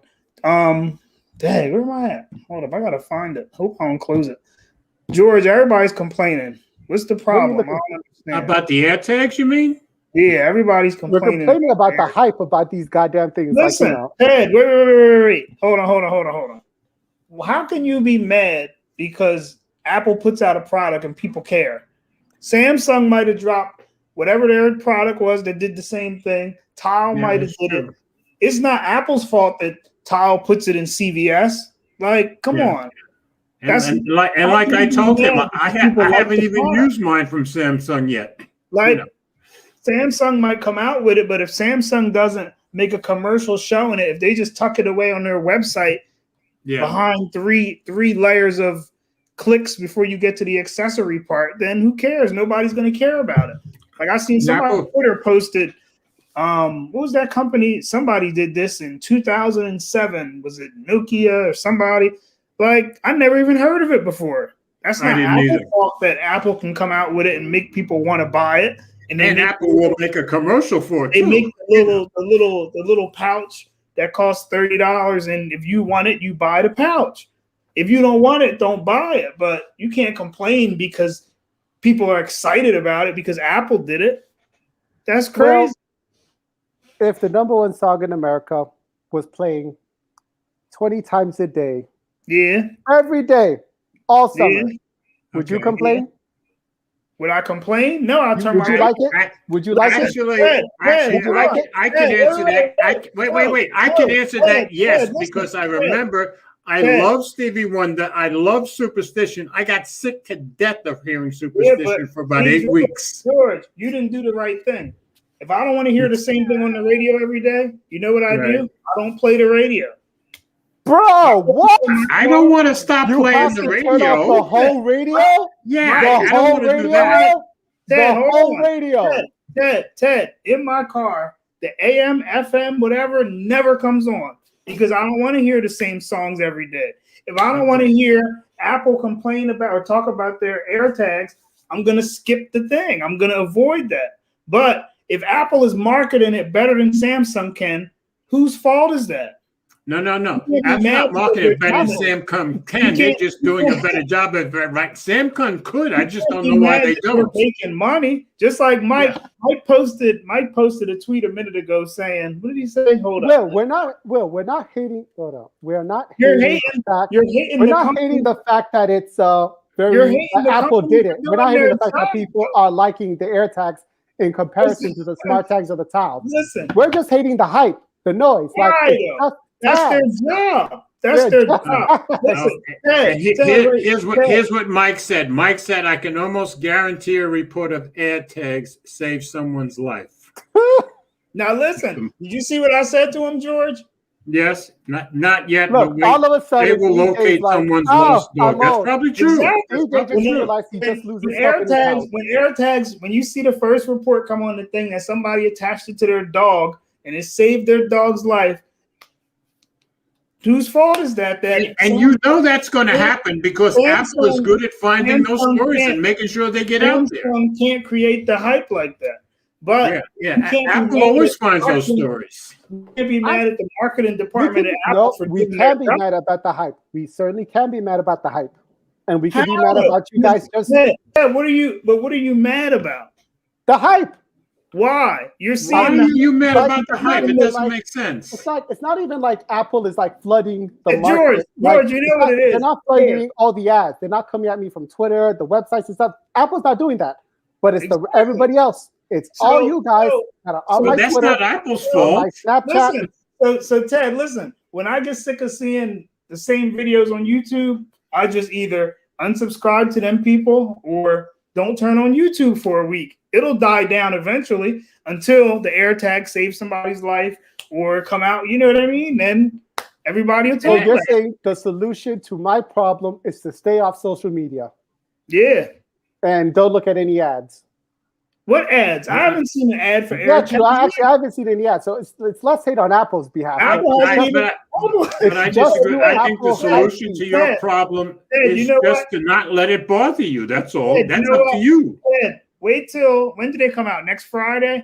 Wait till they come out. And then you can complain because you already know Apple's going to have commercials and videos and billboards. And they're going to find somebody whose life they saved. I guarantee it. They always do. Then you can say Apple did too much. But until then, you just got to blame everybody on YouTube who jumped on it because they know that they're $29 and they can get a whole bunch of views by making a video about an AirTag. Exactly, and everybody is. And thank goodness it's only $29 or $25 if you buy 4, because there's add-on costs, guys. You also have to buy the wait, Ted, how can you see? I don't understand why people complain about this. Why do you complain? To me, if the AirTags are $29 and it's unusable until I buy something else, then I'll go buy Tile if I really don't want it. If I want it, I'm still buying the AirTag. You can grumble. You are more than capable of grumble. Ted, you know what? Ted, you know what's going to make it worse? Did you ever expect Apple would be able to make a commercial saying, and they're only $29? Now they can. Listen, it is my American given right as a consumer to grumble if I have to pay more money to use something. That's my American right. Ted, everybody's complaining, right? That the thing that you got to buy, the pouch, costs the extra whatever. So wait for the cheaper version on Amazon and buy that. I agree. Yeah, and there'll be lots of those. You can count on. Apple's not forcing you to buy it. I don't see why people complain. Apple's not telling you. I wouldn't complain about the couch. Apple's not forcing you to buy it, but they did create a situation where you probably should buy it. They created a situation where if you want the AirTag, then you have to buy the other part if you want it. Yeah, and I should be able to grumble about that. Why though? Because you don't want it. Why would you want something? Here's what I don't understand. If I wanted to buy an AirTag, Ted, I would most likely have to buy a tag for it. Hold on, Ted, not you, but people keep complaining, right? For the people who say Apple is doing this wrong or doing this wrong, why are you complaining about it? If it's something that you're not going to buy and you don't see no use for it, don't even waste your energy complaining. Who's saying Apple's doing something like wrong? Apple's doing it right because we're sitting here talking about it. When we unnecessarily didn't have to. Yeah, but you don't have to buy it. Apple's not. So listen, okay, Ted, right? If Apple didn't do nothing revolutionary, the AirTag is regular, and you can go buy Tile or Samsung, go buy that. You don't have to buy nothing else with it. You can just go buy. What's Samsung's called? Let me see, because I haven't heard of it in years. Let me go find out what Samsung. Smart tags. Smart tags. They're called smart tags. I'll save you the search. Let's find it. Samsung smart tags. All right. Samsung smart tags are $30 for, I guess that's for a pack of one, and you just cause a little hole and you put it on your keychain. Exactly. So go buy one of those. I don't have a Samsung phone. I don't got a Samsung phone. Listen, Ted. I don't have a Samsung phone though. Ted, it doesn't matter. You can use it with any Android phone, right? I believe so. And you know why nobody probably wants it? You don't know, George. You haven't even turned yours on to chat. I said I believe so. Ted, you know why? Ted, check, George, and then make a video so that we can know. George, do you know anybody with a smart tag? Other than me, no. Ted, well, George, you have one. You're the only person I know with one. I haven't even used it yet, but I guess I'll have to use it now because Ted's going to make me. You know why nobody would? Well, nobody that I know would buy this. Listen, because I'm not saying that it's a dumb product. I'm not saying that Apple's AirTag is a good product. Look, I get to grumble if I have to pay more money to reasonably use it. Hermes AirTag strap is $400. Apple didn't make that. Apple put it on their website. So that's obviously not for me. I don't care. I would never pay $400 for that. That's for the idiot. That's for the fool. For somebody who has disposable income, they're like, you know what? I'm gonna flex with this Hermes whatever strap leather drawn on the back of my bag. That's on them. Like right now, I don't have to use AirTags, but I'm not gonna be like, I'm tired of hearing about it. One day I might buy it and put it on something. But yeah, one day I might buy it too. And I'm not going to be happy. Ted, you're against it though. You're against I'm against the hype. No, he's just aggravated by it. A strap to get the most out of it. That's what I'm against. Ted, so buy the strap from Amazon for $5. They give you a 10% off coupon. There is no $5 strap. They'll have one, don't worry. Yeah, it'll be coming. You know it'll be coming. You shouldn't be buying a product for future, for whatever the future may hold, though. Nope, we always say that. Yeah, so if you want to buy that one, if you just want something to track something, because Apple didn't do nothing revolutionary or none of that, just go buy the Samsung's, whatever that thing is called, that little black thing that goes on your key ring. But there was something very interesting. Yeah, but yeah, Hermes, you should get the AirTag for your missus. You know, do something special. Ooh. The AirTag? No, I'm not. No, the strap. I'm telling him to get the $400 strap. I don't want that either. I don't need it. I was telling Renz to go buy it. No, he's telling Renz to buy it. Because I don't think Renz is going to be able to buy the Hermes bag. Let's be reasonable. But he can afford the strap. Yeah. It's affordable at $400. Will Renz. Yeah, but there was one thing. What's his name? Dave 2D mentioned where you can't use the tags to actually track somebody's movement because your iPhone will know if a tag is following you, and if you don't own it. If you have an iPhone. Oh shit! Really? I think the person, from what I read about it, so, I think if a person's on Android, listen, they're done. You can use the AirTag to track them. Yeah, so you can use it to track somebody. I'm not sure about the Android part, but if the person has an iPhone, it alerts them because you can't use it to stalk somebody. It'll alert them that you're being tracked. Renz makes a good point here. Could you use this to find the stolen car? That's what they were saying. That's what somebody said. If the person who stole your car has an iPhone, it's going to be like, it's going to tell on you. It's going to tell that you're being tracked. Oh, okay. But if they don't have an iPhone, if they don't have an iPhone, I don't know if Android is gonna tell that it's tracking. It probably, who knows? I doubt it. I doubt it. I'm worried about the Android people. You guys they don't need to have the Pixel 4? You guys remember the Pixel 4? What? Yeah. With the face unlock, where you could unlock it even if your eyes were closed. That's true. That was Google slipping up. Yeah, but it took about a month for them to do that. There's a video with the OnePlus 9 Pro, is it, where he unlocks it with his picture. Oh, with his picture, okay. Yeah. That's not the first phone that you could do that with, though. Remember, EJ. I know, but it should be done now. It's 2021. That's possible like if the person. I agree. It's possible if the person being stalked has an Android phone, so they don't have an iPhone to give them an alert that a AirTag is on them. Man. Yeah, I would think you could probably track the car. Yeah. Ted, this M1 Mac is nice. I'm telling you, Apple just forced me to buy it. Speaking of, how long you had it, Will? Couple days. Okay. Crap, my girlfriend has George is so gorgeous, wonderful, George. And to think, I gave my girlfriend my iPhone 8 Plus. It's so quiet. You don't even hear it. Are you using the webcam? I thought the webcam was supposed to be better. Nah, the webcam, they didn't change it. Oh, I thought they improved the webcam. They said no change. They lied. I just bought it for the computer. My computer was like 4 years old, so. Well, yeah, you would do anyway. Yeah. They gave me some money for it, so I traded it in before it got. What did you trade? I think I was helping you with the trading, right? I was gonna do it, and then I think so. And then I waited and went to. I just did it the other day at Apple. Okay. They gave me $400. So. And you got the MacBook Air. Yeah, Apple forced me. Yeah, I got the Air because it was $899. Damn. Give me $100. Was that the 7 core or the 8 core? Whatever the base, whatever. I didn't get nothing. So did you spec up the storage? Nope. 256. Wasn't the 7 core the base one? I think. Yeah, the 7 core GPU. Base, whatever it is, it's the base one. I could have got 16 gigs of RAM, but I don't need all that. I'm not doing no video. I don't think you need I don't think you need more RAM on the M1s. You do need more storage though. If you were going to video edit, you probably would. 256 would be good for me. I'm only going for even for video editing, unless you're maybe doing 8K, then maybe. Yeah. So, next product that was announced. Where's the thing? I forgot how to. I'm already sharing it. There you are. The new Apple 4K TV, which has the A12 Bionic processor and a new remote.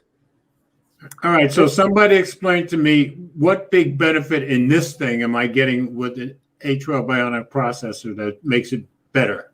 Well, it's right here, George. It's the updated Apple TV will play HDR content, and now AirPlay will support high frame rate HDR. Okay, it's the high frame rate. I got you. Okay. Yeah, so if you were sharing something from your iPhone 12 that you recorded at a high frame rate with HDR, you can share it on your Apple TV, on your TV. That makes sense. And did you see color thing, Ted? That thing was Yeah, kind that of was pretty cool. yeah.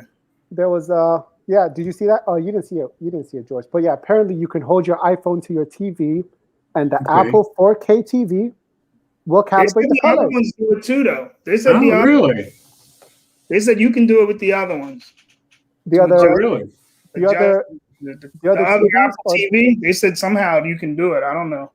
Yeah, So you can that's do it a with any cool Apple trick. I TV. like it. I guess, yeah. Okay. Maybe it's an update they got to push out or something. And apparently, there's also a new remote. Pre-orders go live again April 30th. 32 GB model for $179. And yeah, there's also a remote, guys. I guess people didn't like the remote that was originally coming with it. So yeah, that's the remote. That first remote wasn't no good out here. Yeah, I did see somewhere, but this is way, way better than the first remote, they said. Do you have an Apple TV, Will? People are complaining because it doesn't have a gyroscope and an accelerometer, so you can't game with it. It's always something, man. Of course it is. Of course So- it is. It's always something. Are you gonna get the? Do you have an Apple TV, Will? No, I was watching. Well, I got y'all playing on my what's this thing called that I got from Google for free? The Google TV. Cast. Whatever this thing's Google called. TV, yeah, the Google Google TV. TV. Yeah, it's okay. You know what though? I have a lot of it freezes a lot, but sorry. Ren, you need to have a stable. Yes, you do need to have a stable. If you want to play shows, yes. Not like that though. It freezes like the interface itself will freeze. I won't even have nothing on and it'll just freeze. But Oh, really? so I ain't complaining. Okay. Can't I'm complain. curious though, like, can you with an Apple TV, like, are you able to like? Oh yeah, I guess you can, right? When you use AirPlay, does it use the iPhone's Wi-Fi antenna to connect to the Apple TV, or does it have to go through your router for AirPlay? I'm not sure. I don't know. You know what? I would think it would work just like the Chromecast. I would think it would just go. A Chromecast, you need a router. Well, no, actually, no, you don't. You don't need it. You can actually. No, never mind. You do need a router for a Chromecast. I have. Oh, that's right. Because you have to tie it to it first. That's true. Yeah, unless you're using the Android feature, which it's based on depending on what phones you have. Because some phones you can actually like just straight up cast it directly to your TV. And I do have a couple of phones I can do that with. Yeah, like so something like Miracast or whatever. Then you can just use the phone's antennas to cast it to the TV. Apple would never. I don't know, Ted, because my I have a what's this thing called? A HomePod, and I don't know I don't know how it works because you got the small one or the big one. I got the small one, but I didn't really, when you set it up, you just put your phone over it. It just does everything. So I don't know. Okay. So do you really use it much? When I'm in here, I do, yeah, because I can play the music off of it, and it can like I can send the computer audio to it, or if you get an Apple TV, you can set it up or whatever. Yeah. Okay, that's cool. The sound is really good though. Yeah, the sound was good at $100. You know what it has? You know what it has, George? And I'm mad Google never came with. You can do the intercom feature from room to room like you can on Amazon. Right. You can do that on the Googles too. No. With the Google, you say it and then it plays it in the other room. But it's not like an intercom. It plays to every single mini that you have. Yeah, with Google, you say it and then it plays it, and then they've got to wait till it plays. Then they say it, and then it comes back to you and plays it. But it's not like an intercom. On the HomePod, like I can do an intercom from my room to the next room with a HomePod. It won't play it to all of them. Okay. Now you can do the Amazon Alexa like an intercom. Yeah, I don't know why Google didn't do it. I don't understand. I don't know either. Yeah. Okay. Yeah, I don't know how they let Apple catch them and pass them on that. I was like, that should have been the first thing you did. That thing was so cheap. Especially since Amazon already had it from the get-go, Yeah, but if they would have did that, that would make you want to get one in every room to be able to use it like an intercom. That's they were cheap enough. Yep, that's true. Let's see. And then Apple announced the new iMac, which gets the M1 chip, and they gave it some 6 new colors? 6 new colors. 7, I thought. Oh, wow, 7. So this new iMac is nice, thin, and sexy. It's 24 inches, 4.5K Retina display. I don't know why they couldn't do the, but only 24 inches. Internally, design has changed to decrease the size of the fans and made them quieter. The FaceTime now records at 10. I was right. It's 7 colors. Well done, George. Okay. I can look stuff up too, you know. The FaceTime camera of this new Apple M1 of this iMac is it shoots at 1080p, improving the overall camera performance for Zoom calls we all find ourselves in every day. There's 3 microphones, making it easier for calls or for the other person to hear you and to block out any background noise. I like that blockout part though. Yeah, me Apple is touting the camera and mic setup as the best the company has ever put in a Mac. The speakers also get an update with improved sound from a 6-speaker system that brings spatial audio to the Mac for the first time. Bullshit. I wish I could afford one. What's wrong, Ted? What's the problem now? There's no way iMac speakers, computer speakers can have spatial audio. Listen, Ted, go try it and see what it does. You know what's going to tell you. You know what's going to tell you. Juan Bagnell's going to tell you at some point. The AirPod Pros have the spatial audio. Yeah, because they're right in your ear, clear left and right. Yeah, but that's some kind of believe something 6 inches away can make something sound like it's behind me. Some kind of way, I bet you they did it. Yeah, because it says that feature has only been found in Apple's AirPods, and we've been waiting for it to make its way to more products. So that's like it might work. Ted, wait till the reviews come out. It might not be what you're thinking of, studio quality, whatever, but I bet you it's. I guarantee. No, I'm thinking like AirPods when they do it, which again, it's been hard for me to actually test it out outside. But no, there's no way it can be just like AirPods. It's physics. We're gonna see, Ted. There are several ports in the back that make it pretty possible to connect. That make it possible. That makes so you can connect your accessories. But the most notable change to the Mac is the magnetic power connector that uses a hub to provide an Ethernet connection, like the Google Chromecast Ultra, which you saw, Will, when you got your free one, right? What? What happened? You got the Google Stadia for free too, right? Yeah, I got. What did I do with that thing? I sold it. Yeah, you can see how interested he is.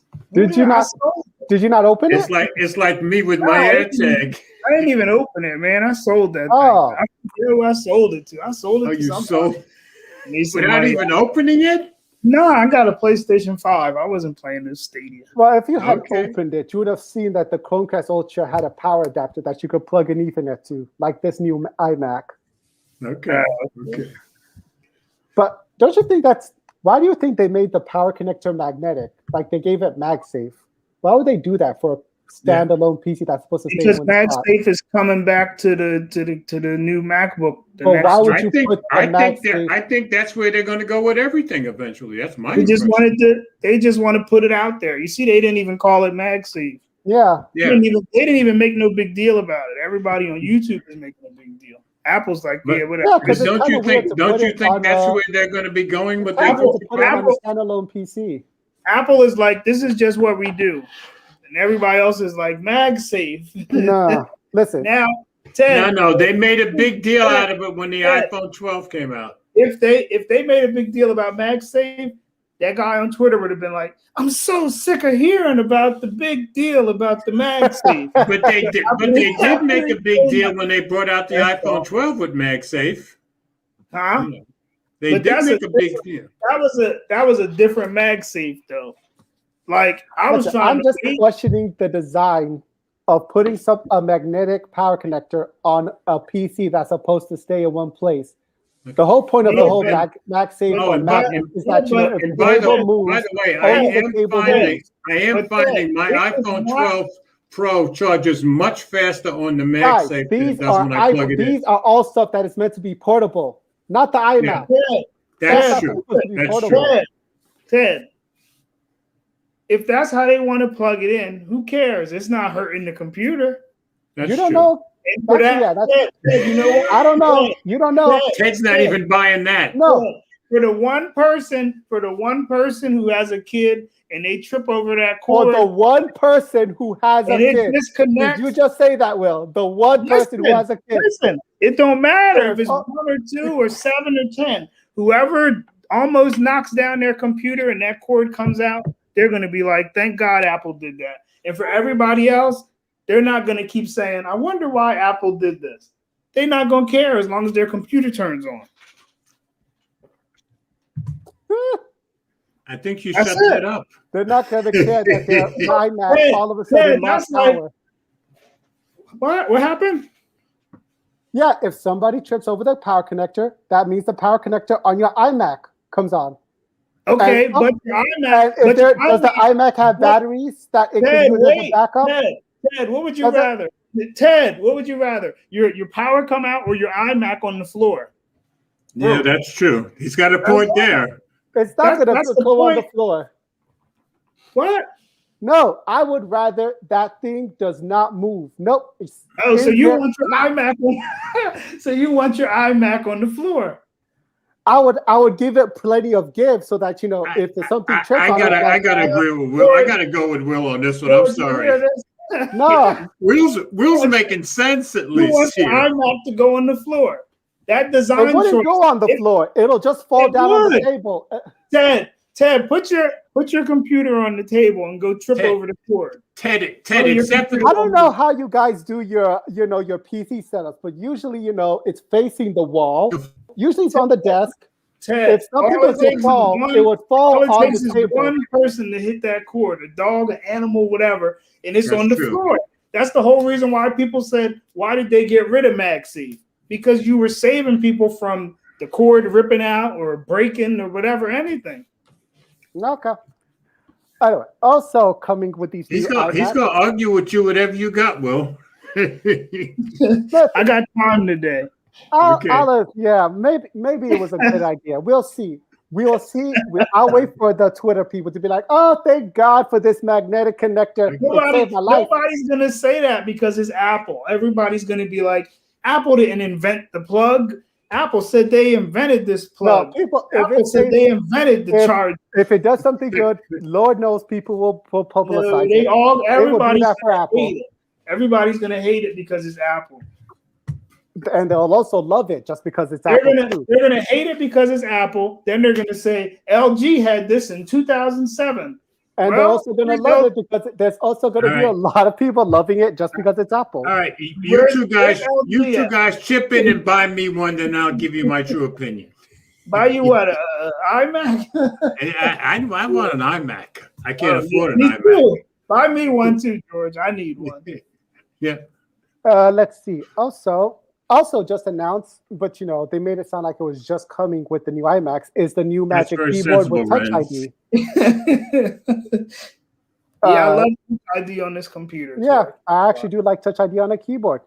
Yeah, the new iMac will be available for pre-order April 30th, and it ships second half of May. Starts at $1,300. $1,300 for 4 main colors and $1,500 for additional colors and features. I guess that means some colors won't be available. LG should have took some advice from Apple. Yeah. You only get the full 7 colors on the big one, not the cheaper one. You announce the device and then it's all one size, George. Huh? LG announced the device and puts it out 6 months later. No. I said you get all the colors on the $1,500 one, but you don't get all the colors on the $1,300 one. Okay, I misunderstood. Okay. You know what I gotta wonder though? I wonder about this though. Which is? How come there's no black one? Where's the space for I thought Apple was pro black. Black Max matter. They brought they put out an Apple Watch with the watch band for, you know, that was pro black. They put out they put $10 million to black initiatives, but no black iMac. Also new was I like the sound of that. Now that sounds like a rap. No black iMac.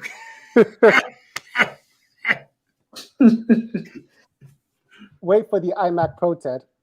You know what? The There you algorithm. go. He may have a point there. Well, actually, no. It's funny. I could not find the iMac Pro on the Apple's website. Will, go check. The what? The iMac Pro. I couldn't find it on the Somebody was website. talking about that the other day, but about why isn't there an iMac Pro? Yeah, I think they took it off the website. What you mean? That's like the one that costs as much as a car, right?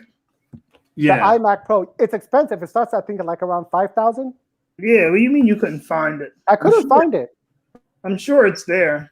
You just didn't Go look check, hard. Let me see. Hold up. I'm Yeah. about to find it. I found it right here. The Mac Pro. That one.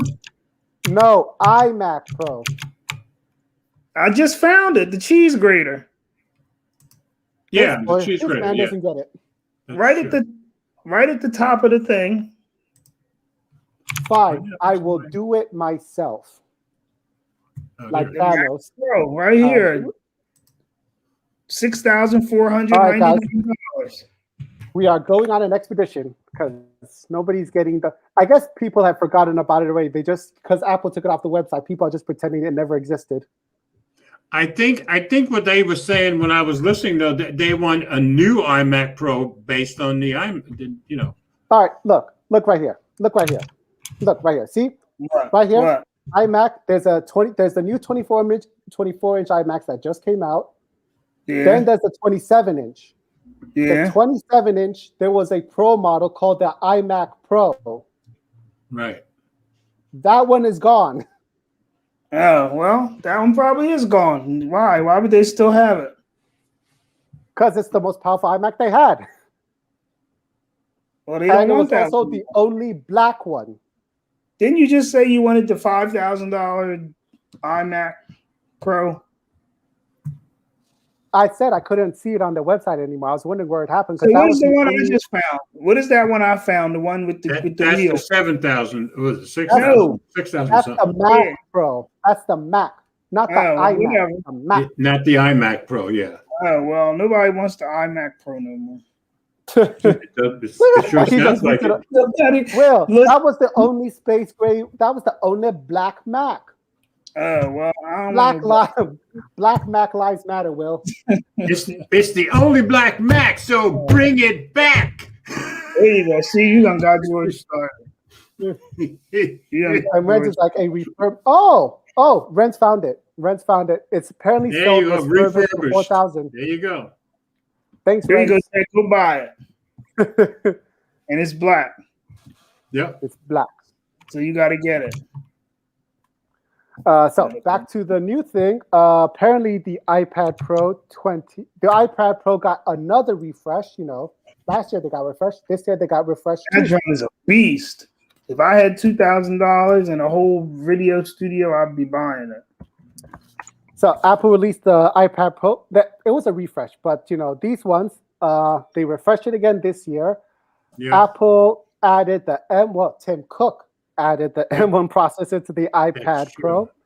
It's the first time that an iPad has shared the same processor with a Mac. Yeah. The new M1 processor on this Mac Pro is 50% faster than the 2020 iPad Pro. Damn. And There's a Will, huge- Ted had the nerve to ask me why didn't I go get one, and when I just bought my Pro last summer. I mean, come on now. That's a huge year-over leap in performance. Graphics performance sees its own 40% boost over last year's iPad Pro. There's also a new 2 terabyte configuration that will launch, allowing you to keep 60,000 raw photos to your iPad Pro if you're into that sort of thing. The USB-C port, this was the one I was most excited about. I wasn't that excited about the M1 chip on the iPad. The USB-C now gains Thunderbolt 4 support, giving it 4 times more bandwidth, you go. external storage, and better support for external monitors that will take advantage of this new Thunderbolt port. And of course, they have 5G. Yeah, 5G. You know, they got Yeah. 5G. The iPad Pro cameras on the iPad Pro gives it AR apps. No one gives a damn about that. But the also interesting thing was the front-facing camera hasn't been moved, but it does feature a new ultra-wide camera that Apple calls center stage. When you're on a video call, the camera will zoom in and out of the subject and will follow you around the room. That's kind of cool. That that feature was- is hot. I think Yeah, they're that gonna. They should bring that to the iPhone 13, and I'll be ready to upgrade. Yeah, they I took agree. that from that Facebook portal thing, which thank goodness bought. Yeah. That drum is hot though. That thing moves all around. But why didn't they?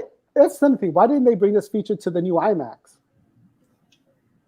I don't know. I don't know, but it doesn't matter because Oh, the other thing, Ted, that I'm not No, buying. Will. the other thing with the cheaper iMac doesn't have Will it. is It only really has like two Apple knows ports. best. Like Apple. No, you know, listen, Ted, this is why. Because this is how I look at everything. Like with my job, right?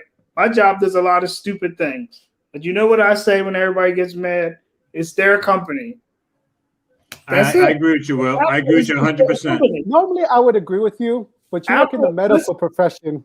If Yeah. somebody's doing stupid stuff, No, I'd be not concerned. like that. They do stupid stuff like with our schedule. They treat us like trash. Okay. It's their company. I can't get mad All because companies they're do trying to- that, yeah. because But they're that's the trying right to attitude, Will. You're right. save money. Apple is. It's like, okay, I understand everybody, and this is what I don't get, Ted. I got time today. I don't know what time y'all leaving. Ted, you ready? You're an Android user, right? I is play an both Android fields. user. Okay, Well, right? I carry both all the time now. All right. So Over a here's year. what I want to know. Apple comes out with this small little event, right? Right. I mean, they released some stuff, but it was pretty small. Android people went crazy. Why? Over Well, what? Like, crazy how? Why do they even care? Oh, Over because what? they love to hate. You know that. Well, Like what if- were Android people going crazy over? Everything that Apple did, they complained about. Yeah. Oh, AirTags are stupid. Oh, this feature was on Android. But you know there's a large percentage of Android Android- users No, that are going to Android- hate on no, anything if you're Apple does. purely That's what on they do. Android, then you don't care about smart tags. You don't care about the AirTags. What happened? If you're an If Android you don't user, care about smart tags, AirTags. you're not going to care about AirTags, is what he They said. don't care about the So why are they AirTags, complaining but they about will it? care about people hyping the shit out of it. Listen, this is what I want to know. All right, look. Now the you're just people who describing complain- yourself, Ted. The people who complained about smart tags, right? Or whatever these things are called that Apple got. I forget what they're called. AirTags. AirTags. AirTags, whatever. You gotta Right? buy make sure you buy the correct one, Will. Listen, did they buy smart tags? No, I they know didn't no. care. But most They- of them didn't. Probably not. They You know why? complained and Because said Android users don't lose shit. they what? They know where their Oh, stuff here is. we go. Android users don't lose anything. Come on now. Yeah, because like Ted, the other day you asked me, you said, I saw you were looking for a Xiaomi, whatever I posted on there. The Right? Huawei Mate, yeah. What I did was I looked at people on Twitter and everybody's like, Apple doesn't innovate. Apple doesn't innovate. That wasn't innovative. So when how much was that phone? $4,000, whatever it was, that Mate folding, blah, blah, blah. Oh, yeah. It was 3,000 3,000 something, I think. The most innovative phone, right? Did anybody buy it? So No. don't complain that Apple's not innovating when Okay, first of all, that phone is not even sold in the US though. It don't Like, matter. When the don't company matter. He innovates, said it don't when the- matter. when a company innovates and you want innovation so bad, jump out First the of window all, and show them. The Wait, phone's Ted, not even sold Ted, in most Ted, markets. Hold on. Jump Second out of the all, window. Ted, jump out the window $3,000. and show them that this phone is so amazing that you want it so they $3,000 can though. innovate more. People aren't buying $3,000. innovative things. How many Microsoft Duos did they sell? It failed. I think the Duo was an exception. Everybody loves the idea of it, but they're not jumping out there supporting it and going to buy it. So why would Apple be like, yeah, we're gonna make a phone that folds into 17 pieces? Because nobody's gonna buy it once they price it. Once the price comes out, you don't want it. Apple So doesn't don't know what say- people will don't- buy. Apple Vince, that likes makes to be sense. optimistic. Don't complain every year. Don't complain every year that Apple didn't innovate because the phone, just like look, I don't the complain phone's about perfect. Apple innovating. Not you. But people will be like, they just came out with a purple phone. What's the big deal? There's no innovation. So, But companies Will, that- you know there's a certain percentage of haters. Yeah, There always are. but the companies that innovate, nobody supported them. When LG came out with that phone that flipped sideways and all that, who bought it? That's true. Did you ever see one when you went outside? Nobody bought No. that. You No. saw it on YouTube. Nobody in person had that phone. Yeah, that's But true. it's innovative. So it's like if you're going to complain that you want people to innovate or companies to innovate and you don't buy it, don't complain. So Rez is saying they want to live through YouTubers. Oh, the YouTuber got it, so it's That's good. true. That's You true. can't do that Hold if on, you're guys. not going to support it, and then Rez you is get saying mad that when LG shuts down. They were innovating. Nobody bought it. Yes, they were innovating for 3-4 years straight, and nobody bought it. And look what happened to their mobile division. It's in the toilet. Yep. All right. So Brent is saying that purple is Steve Jobs' favorite color. Yeah, that makes sense. It was? Oh, okay. You got that off MKBHD. I would never have guessed that. I thought it would have been black. I didn't get to watch that video. I watched the first video he made about the event. I didn't watch that shit. It's just a purple iPhone. Somebody's gonna buy that phone and not open it. MKBHD. Somebody's gonna buy it and not open it, and in 10 years that phone's gonna be worth like $50,000. Yeah, might be. Now, what's his name? If Prince was still alive and you had that phone to let him oh yeah, that would sell, brother. That would sell. That would be crazy. Let's see. Oh, Renz was kind enough, a dedicated viewer. He helped a brother out, and he found me the black iMac Pro. There you go. All right, Ted. Look at that. You go get it, brother. Cheapest one is about $3,800. All right, hey, go under the mattress. Go dig it out. Go dig it out. And, you got to do. I'm just saying, why couldn't the new iMacs be black? I gotta pay $3,000. Whatever, they matter. Now you know they have done all kinds of research to figure out beforehand what would sell. Now you know they did. Of course they did. But I wanted them to come out with new AirPods, and they didn't do it. And black AirPods at least. Give me black AirPods. Just so y'all know, I spoke to Mike a couple weeks ago. Hold on. Okay. And George, I tried Android again, and it lasted for a couple minutes. Which would you try? You know what I tried. There's only one phone that I tried. Galaxy S Ultra? No, he Pixel. I went back to the Pixel. I tried it, and I couldn't even type on it. I tried. Really? Bro, didn't you love that phone? It's been too long. I can't do it. It's been too long. Yeah, it's been too long. What iPhone do you have? Do you have the iPhone Pro Max or something? I have just the 12, but it's like how the typing is so different. The 12 Pro, the size is the same, but the keyboard on the Pixel is different. It's like the keyboards are very different. I mean, I use the 12 Pro every day. You not use Google Keyboard? No, on my iPhone. No, I use Apple. No, I use Apple's keyboard too, and they're very, very different. I used Google's keyboard, but it's like the keys are so squished together, and then they have that emoji key on the bottom. And when I'll be typing, I'll hit the button, and it'll bring up GIFs and emojis and Indian GIF thing. The only reason I can do it is because I carry both phones with me every single day. Ted, I know you know what I'm talking about because you laughed. I know you see. I laugh because it's not a problem for me at all. I don't know how you can. Because when you hit that, too small. When you hit that button at the bottom, it brings up those people that they had on there ever since Aloe. Those weird characters. Yeah, all that stuff kept coming up. I said, this is not going to work. But I can see where it's a problem if you're not used to it. Like I say, it's only because I carry both phones every single day that I'm used to switching. On the iPhone, it's like I can type without even looking at it. I don't even have to look at it. But I can tell you for sure, I prefer typing on the Android phones much more than the iPhone. I thought I would because of the feedback, but even that didn't save it. I don't know. I mean, there are times when I'll go to text something on the iPhone that I say, no, I'd rather do this on the Samsung because it's easier for me. As far as typing. I can't. I guess it's been too long now. That's got to be what it is. Yeah. I don't know. I'll see what the Pixel 6 brings, but right now I'm using this phone. What did Mike say? He was just, he was like, you're not going to be able Mike got the Pixel 4a5G too. He just got it. He got the 4A. This has I have no case on it or nothing. I treat it like trash. I throw it around. I got Apple Care. It's still good though. All right. So back to this iPad Pro. It's 10 o'clock on the nose, by the way. Ted, we're going to go over time. Your phone, right? Well, Don't you got the folding Galaxy? no. You mean the flip? You mean the I don't know. I thought Ted had a folding phone for some reason. Yeah, the LG G8X. No, He's I mean got a the real G- folding phone. No, I don't. No, he and I I both thought you had wanted a- the flip, but I neither thought one of you us had ever a got real- it.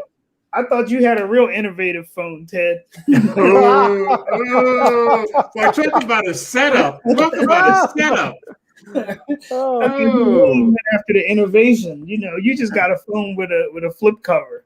Not But one of those. he spent some time in that setup. meanwhile, back to this iPad. Apple also Okay. outdated the iPad Pro display, the big one with a mini LED technology, calling it the Liquid Retina XDR display. It's funny how nobody clowned on that name, but the new screen has 1,000 nits of brightness with 1,600 nits of peak brightness. That's good. And yeah, I always hear this, see this, 1,000,000 to Yeah, they 1 did contrast mention ratio. that.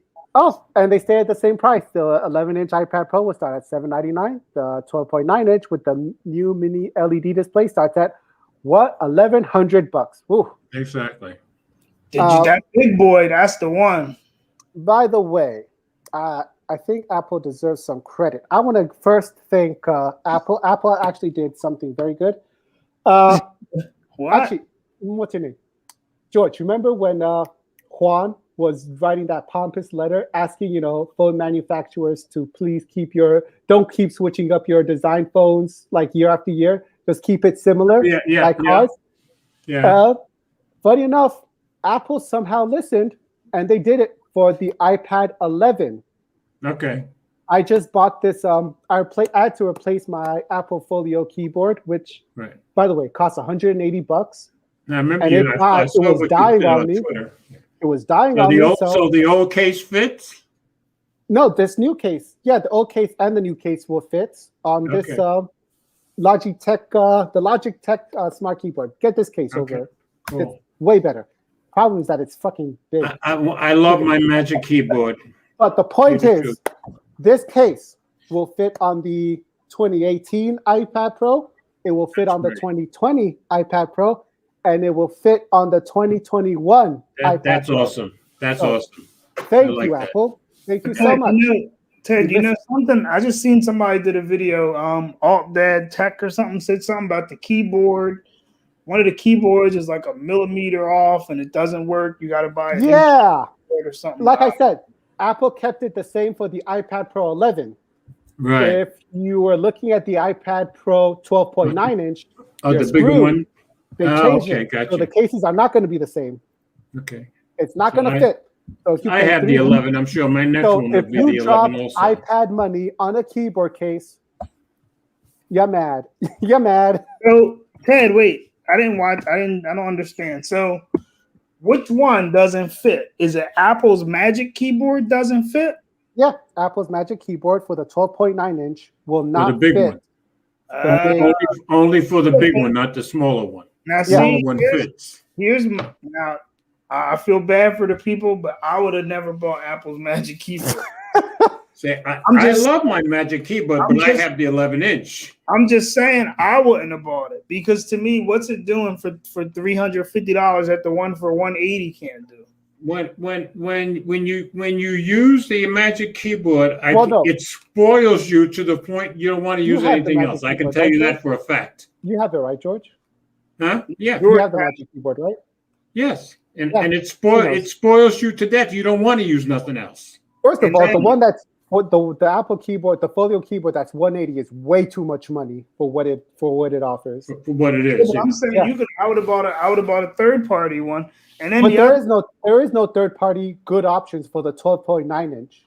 I only have the 11, so I don't know. Logitech does not make this awesome case for the 12.9-inch. Yeah, everybody raves about the Logitech if you don't want the Magic Keyboard. Yeah. But they don't make it for the 12.9-inch. And the one for Bridge, the one made by Bridge, that one is trash. I don't know that one. And the other thing is, I don't know. See, I don't know. So you're just gonna have to.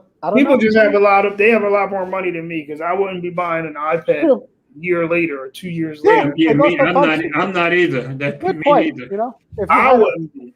I don't know about everybody else. I wouldn't If be you buying have- one to be complaining about the keyboard because the Yeah, iPad. I've only had mine 8 months so far. I'm not buying You're right. another one. You're right. It's not like it's at the end of its life or nothing. You know what I mean? Exactly. Yeah.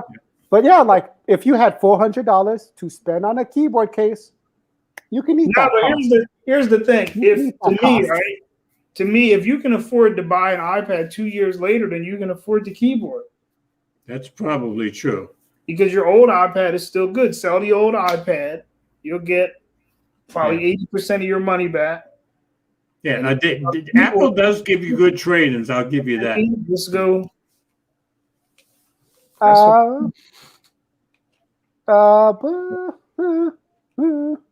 See, Renz is saying once you go with Apple, you can never go back. That's why I stick with Apple and Android every single day. That's not true though. That's not true because I can go back. Well, you just tried and failed.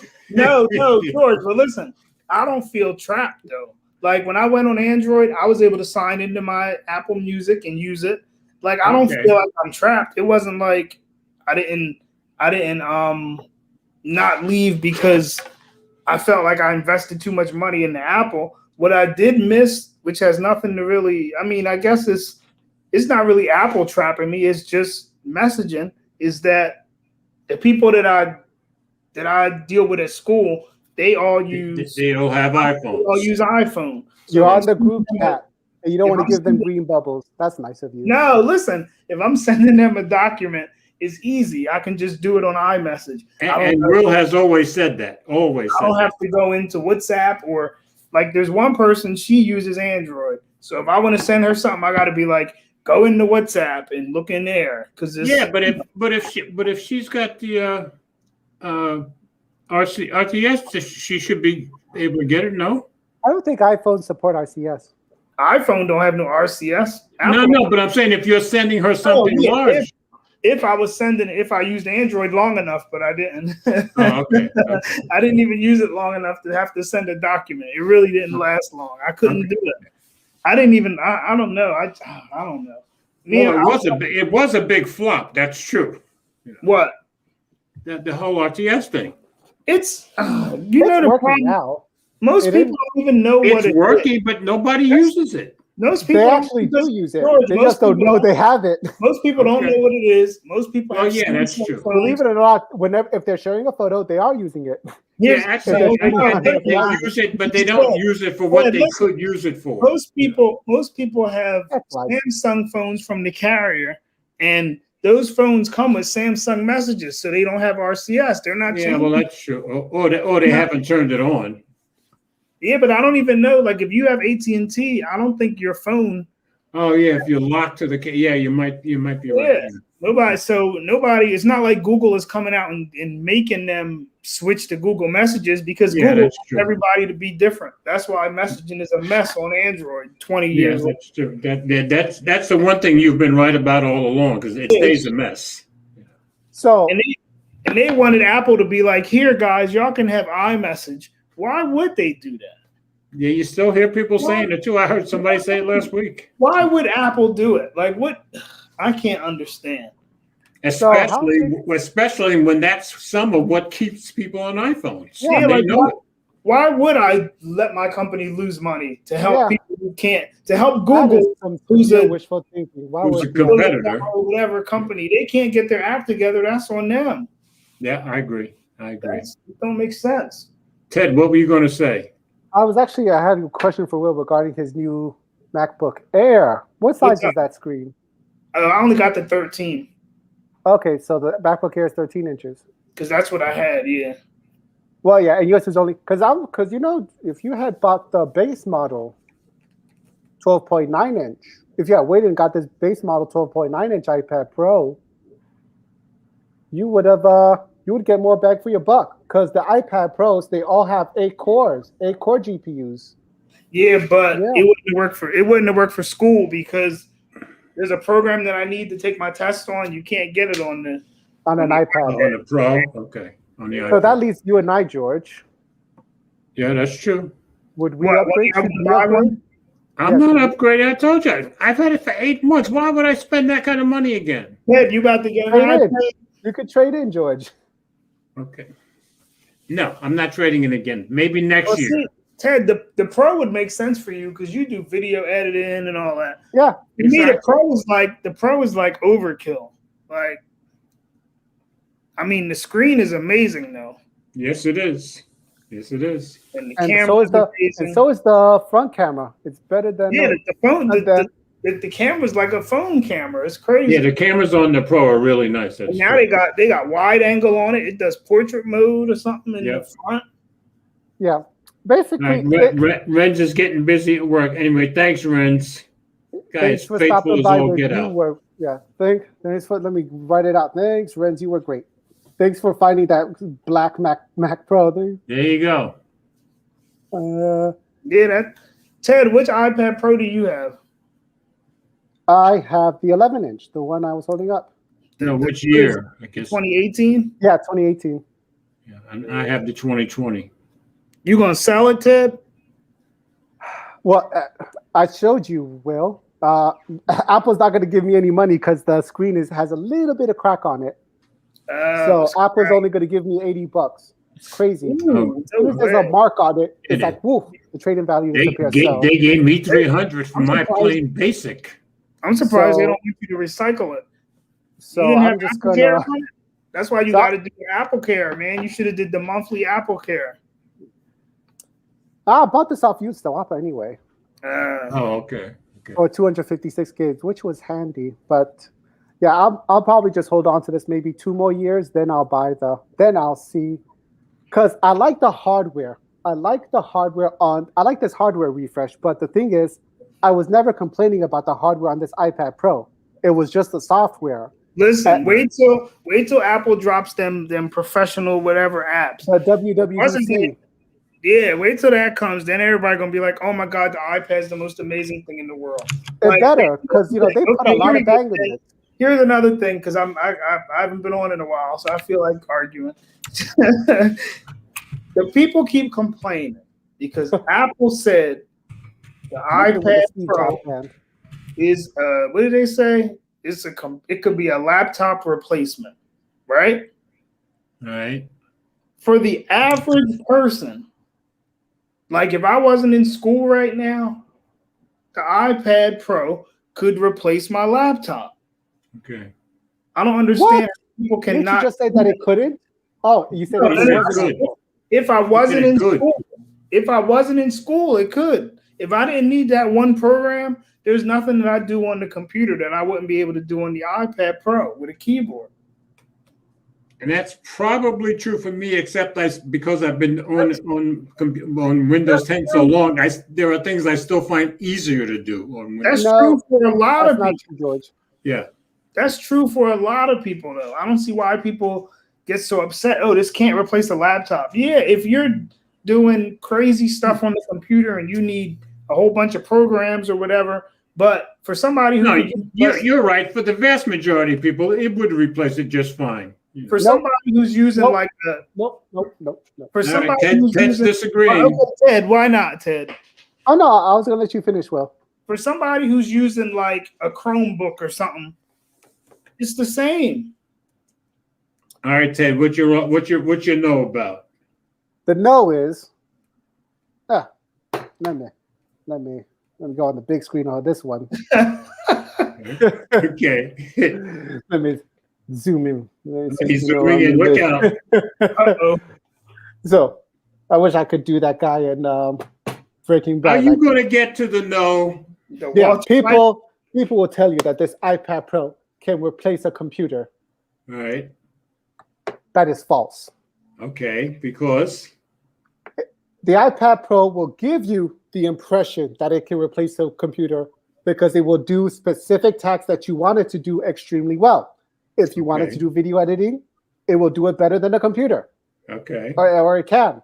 If you want it to do Okay. drawing, you can surely. It's more comfortable to do it on this than a computer with the Wacom tablet. If you wanted to, whatever Henny the business does with this audio stuff, iPads are great as a So tool we're still hearing yes and not no so far. to do those specific things.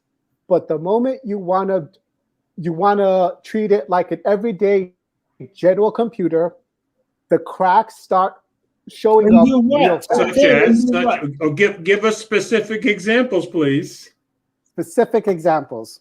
Yes. All right. Let's say you had to fill out an online form. Okay. For some reason or another, they don't really work too well on Safari on an iPad Pro. Okay. I've never had to fill one out on. Like what then form? you have to play. Yeah, like what form? What form can't you fill out? Any fillable form that you see on websites. Like what? I haven't tried it, so I don't know. Give me an example, because it's the same on my phone. All right. Yeah, you would think. All right. So let's say someone gives you like a template form. Like someone gives you like a, let's say you want how about a PDF? Give me an example. Yeah, it's a PDF, but like let's say you go on those resume template forms or whatever, where they give you like a PDF to fill out. Right. Whether or not it works on Safari, meh. Okay. So put Chrome. It wouldn't work on Chrome for some reason. I've filled out forms on my phone. No, but he's not saying phone, Will. Come on now. It's the same, though. No. He's not. He's saying it's not the same. When you generally just want a computer, a laptop for everyday life, the iPad will bite you in the ass one form or another. So you've proven this to yourself from experience, I guess. You gotta show me one of these forms, because I've never had an issue. Look, even now, like doing this, just literally doing this stuff, like this thing, casting, sharing screens, and all that. I'm doing this on my MacBook Pro 2015, right? Because my iPad can't do it. Yeah, but Ted, listen, Ted. Remember, you're not the regular person. Most people. No, yeah, he's a YouTuber. That's true. For the regular person, people are acting like this can't be enough, but you can tell somebody to go get a Chromebook. But a Chromebook are better. They do handle better every day. With a Chromebook, there's less stuff that bites you in the ass. And I can tell you for a fact, Eleanor went from regular laptops for years. She went to Chromebooks for about 4 years and back, and it's pretty easy transition. That's true. I'm sorry, I'm trying to share the screen, guys. Yeah. To me, the Chromebook to an when iPad, I was trying out the Chromebook, is the same. When I had the Chromebook Pixel 2015, it could have been an everyday laptop computer thing easily. Okay. Its problem was what if I wanted to do specific tasks, like video editing or GarageBand or audio editing stuff. That's where it sucks. Ted, but everybody doesn't do those things. Everybody's not doing that. Most people are going on their computer to browse the internet, check email, listen to music, read the news, watch YouTube. And this is the only reason I generally agreed with Will. For most people, I think that wouldn't be an issue. For a pro user, they're saying. So in that case, I assume you're talking about the other iPads and not the iPad Pro. Then I'm talking Are about. you just talking about regular iPads? The iPad Pro is not like. Is not the people who buy the iPad Pro. Like if I go buy the iPad Pro, right? If I go buy it, that's too much for me. That's more than what I need. I don't. You're saying the iPad Pro is overkill for most people. Yeah, it is. People will be like, this iPad costs too much. So then we have problem number 2. If you're just using a regular iPad, you run into the problem of its Lightning port. What if you had to use a USB stick? That's true. Then you get the adapter. Yeah, you have to get an adapter. That's true. There is no adapter that you can trust reliably, even from Apple, that'll allow you to just plug in removable storage reliably. I plug in my SSD into it with no problem. I'm talking about the regular iPads. No, he means the regular one, George. Oh, okay. Yeah, mine is for the Pro. That's true. Yeah, you're right. So right there, it fails right there. Now, Ted, here's another question for you. And you're going to tell me everybody does. How many people do you know that use a Lightning a stick nowadays? Most people have their stuff on the cloud. What? Most people plug in. Most people don't even know really what's on the cloud or not. They get corrupted. That's why. That's not even a thing, really, man. People don't really use that no more. That's like saying you need a floppy disk. No, it's not that bad, Will. Come on now. It's old, man. It's old. Most people save their stuff on Dropbox, on Drive, on iCloud. Nobody's using that. Nope. Nobody. I think people that used to use a flash drive now use an SSD. That's all. Most people are using Google Photos and Google Drive, and some people don't even touch Google Drive. They just know, can I download this on my phone or computer right then and there? And telling you once again, whenever you have to attach stuff with Google Drive, if you're attaching it from the cloud, it's a lot easier to screw that up than to just attach something from your internal storage. Because on Google Drive, and I've just had to experience this with my aunt, usually she will share it. Instead of attaching it, she will share it from Google Drive.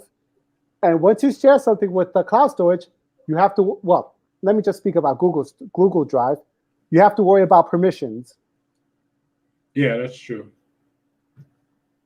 So once again, iPad Pros, they're great as tools. Ted, I found a thing right here. I found a port. You just buy one of those and that's it. I use one all the time. Are you talking about the SanDisk Expanse port? I have that too. This one. I don't even know which one. This is the Lightning, whatever, Leica, whatever. Connect to your thing. And sure it's not Leica? Leica, not Leica. Don't bring Leica into this choice. Just connect it. Lightning to, look, there's another one, Lightning to whatever on Amazon. Just buy one of those. But I'm telling you, the average, the average person is doing it. He's gonna go get something. Look out. The George, you know what I'm saying. The regular. I know what you're saying. I'd say generally you're right, but I mean Ted does have experience with these things. People just want to complain. I don't know. You think I don't know? Shit, you don't know who you. People want to complain. That's all. Now he's got his attitude going now. Pull up. Ah, come on, Fuji. Damn. There we go. Thank you, Fuji. Pull up. Okay. Yeah, I got what you talk about right here. Yeah. I got it from my iPhone to do the storage. You gotta download the app. You gotta download the SanDisk app. Let me minimize because I need to for full effect. Short story short, unless you just want this for the photos, it's crap. Really? If you want to do this for content creation to like share videos or whatever, crap. Ted, most people aren't doing that. No, you need an SSD for that. Photos and watching movies off of it. Ted, most people, Ted, $60. $60. Ted, regular people aren't doing that though. So why did you even bring this up? Because you brought it up. You said it can't plug into a thing if you're using. I brought that up to say that it was crap. Ted, browsing the internet, using YouTube, all that. iPad can work, man. It can work. I think he's generally right. But you're going to find examples where he can't. Even on YouTube. Ted, go ask 10 people what they do. Go ask 10 people outside what they do on their computer. Using YouTube on an iPad is even a different. You don't get the full features of YouTube that you would otherwise. Like you can't call a watch list to say remove all the stuff I already watched. It's different. You automatically lose picture-in-picture. Yeah, but when you watch YouTube on an iPad, it's beautiful. I can tell you that. That's all you can do. What if you wanted to do something else? All they want to do is watch YouTube. That's it. What I'm thinking. They want to be able to be watching the YouTube, and then they would like to be able to watch YouTube and then have another window to, You can put another window. It is not pretty. Ted, it is Ted, you slide the window up and put another window. Yeah, I do it. Yeah, it's not pretty. It is nowhere near as pretty as doing it on Mac OS or doing it on a Chromebook. You say so. Okay. Listen, guys, I got to get off because I'm running late and I got to get up really early tomorrow. He's got George, you are keeping someone waiting, George. Oh boy, you better have your apologies ready. Oh yeah, George, I didn't even hear how that went. The last time I'm only keeping her waiting a little while, so I don't think she's going to be upset. The last time I was on, George said he had a date or something. Well, George, it's progressed a little further than that. Oh man, George, you got a Yeah, you got my number, George. You can shoot me a Oh wow. Yeah. Handhold, All right, I George? can do that. Really? no Hand-holding, green that's pretty bubbles serious, though. huh? No green bubbles. Okay. Okay. No green bubbles. I don't want You know what's funny? Now she's in Atlanta and I'm here, so we talk every day. And when we talk on the Samsung, somehow we start losing each other. We do much better on the iPhone. I don't know why, but she has an iPhone too. So, How did she get an iPhone? no, she has an old iPhone. Oh, an old one. I tried giving her the 11, and she has some cheap provider that I never heard of. The second we turned it on in the iPhone 11, it said you can't use this SIM. Period. Right off the bat. I mean, instantly. Damn. You know. It said shut down. So I did give her the TCL Pro, No. which she could use With that SIM. and With her it was with that SIM. yeah, it was too foreign for her. Android was too foreign for her. So we may try putting her back on Android tomorrow. We'll see. See, George, you're going about it all wrong. Oh, pardon me. You tried to upgrade her phone. That's good. Now you Right. got to upgrade her carrier. You got to pay her phone bill. She wants her cheap little phone carrier that I never heard of. How can I tell you? But I'm telling you, the split second I turned that phone on with that SIM, it said, "Oh no, you can't use this SIM in this phone." Right off the bat, it told us that. You gotta. Anyway, I gotta go. Oh, bye, George. Good luck. Have fun. Oh, Renz is still watching. Thank you, Renz. All right, George. All right, guys. I will see you. You guys have a blessed and wonderful weekend. And Will, keep coming back. I love it. Yeah, I'll see what I can do. All right. Have a good one, guys. Yeah. Well, Ted, did you finish all the stories? Hold on, what's up? Hold on, what's up?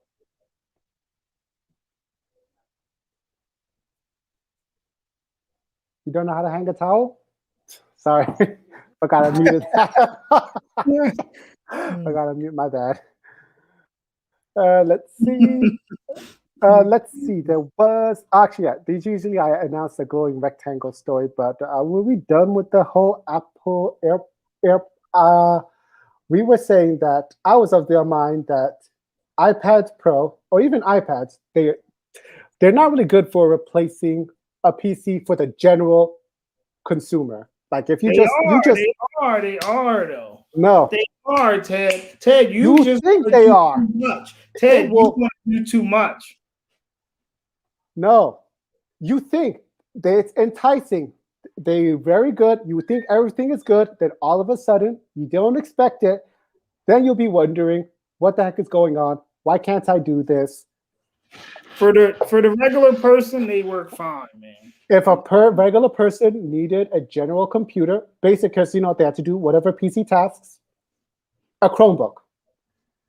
If someone needed a tablet to either supplement their phone or supplement their Mac, or to do the video editing or photo editing, iPads, yeah. I'm not like iPads can do more.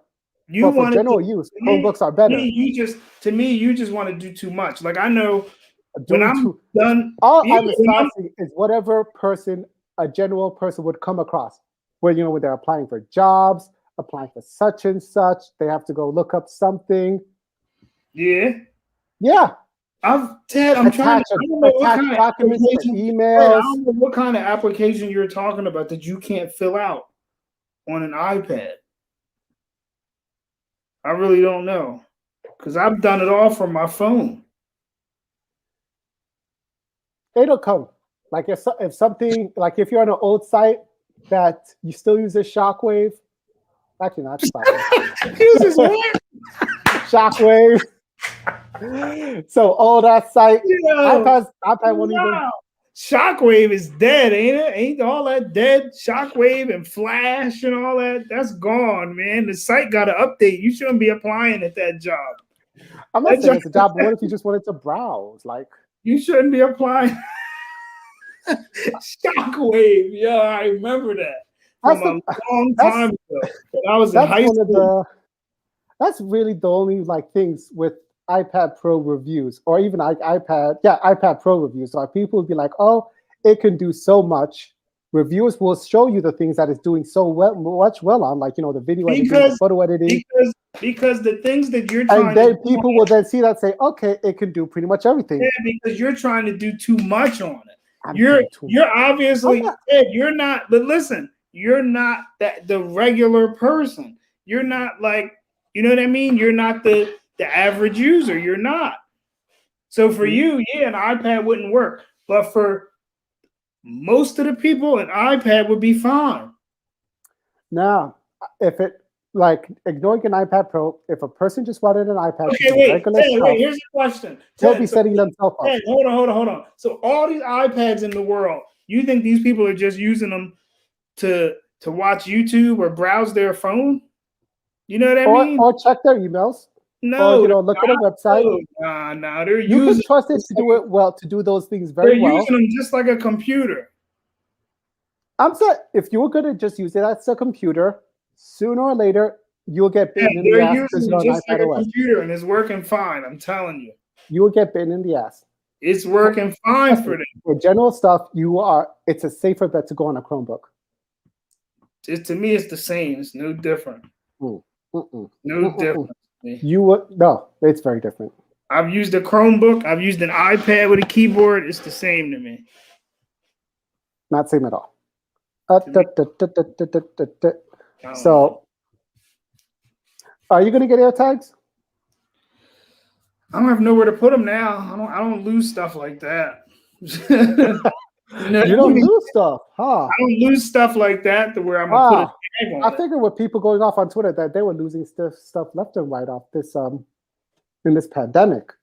All of a sudden, I mean, I don't lose stuff enough that I'm gonna spend $30 to put something on it to track it. No, not.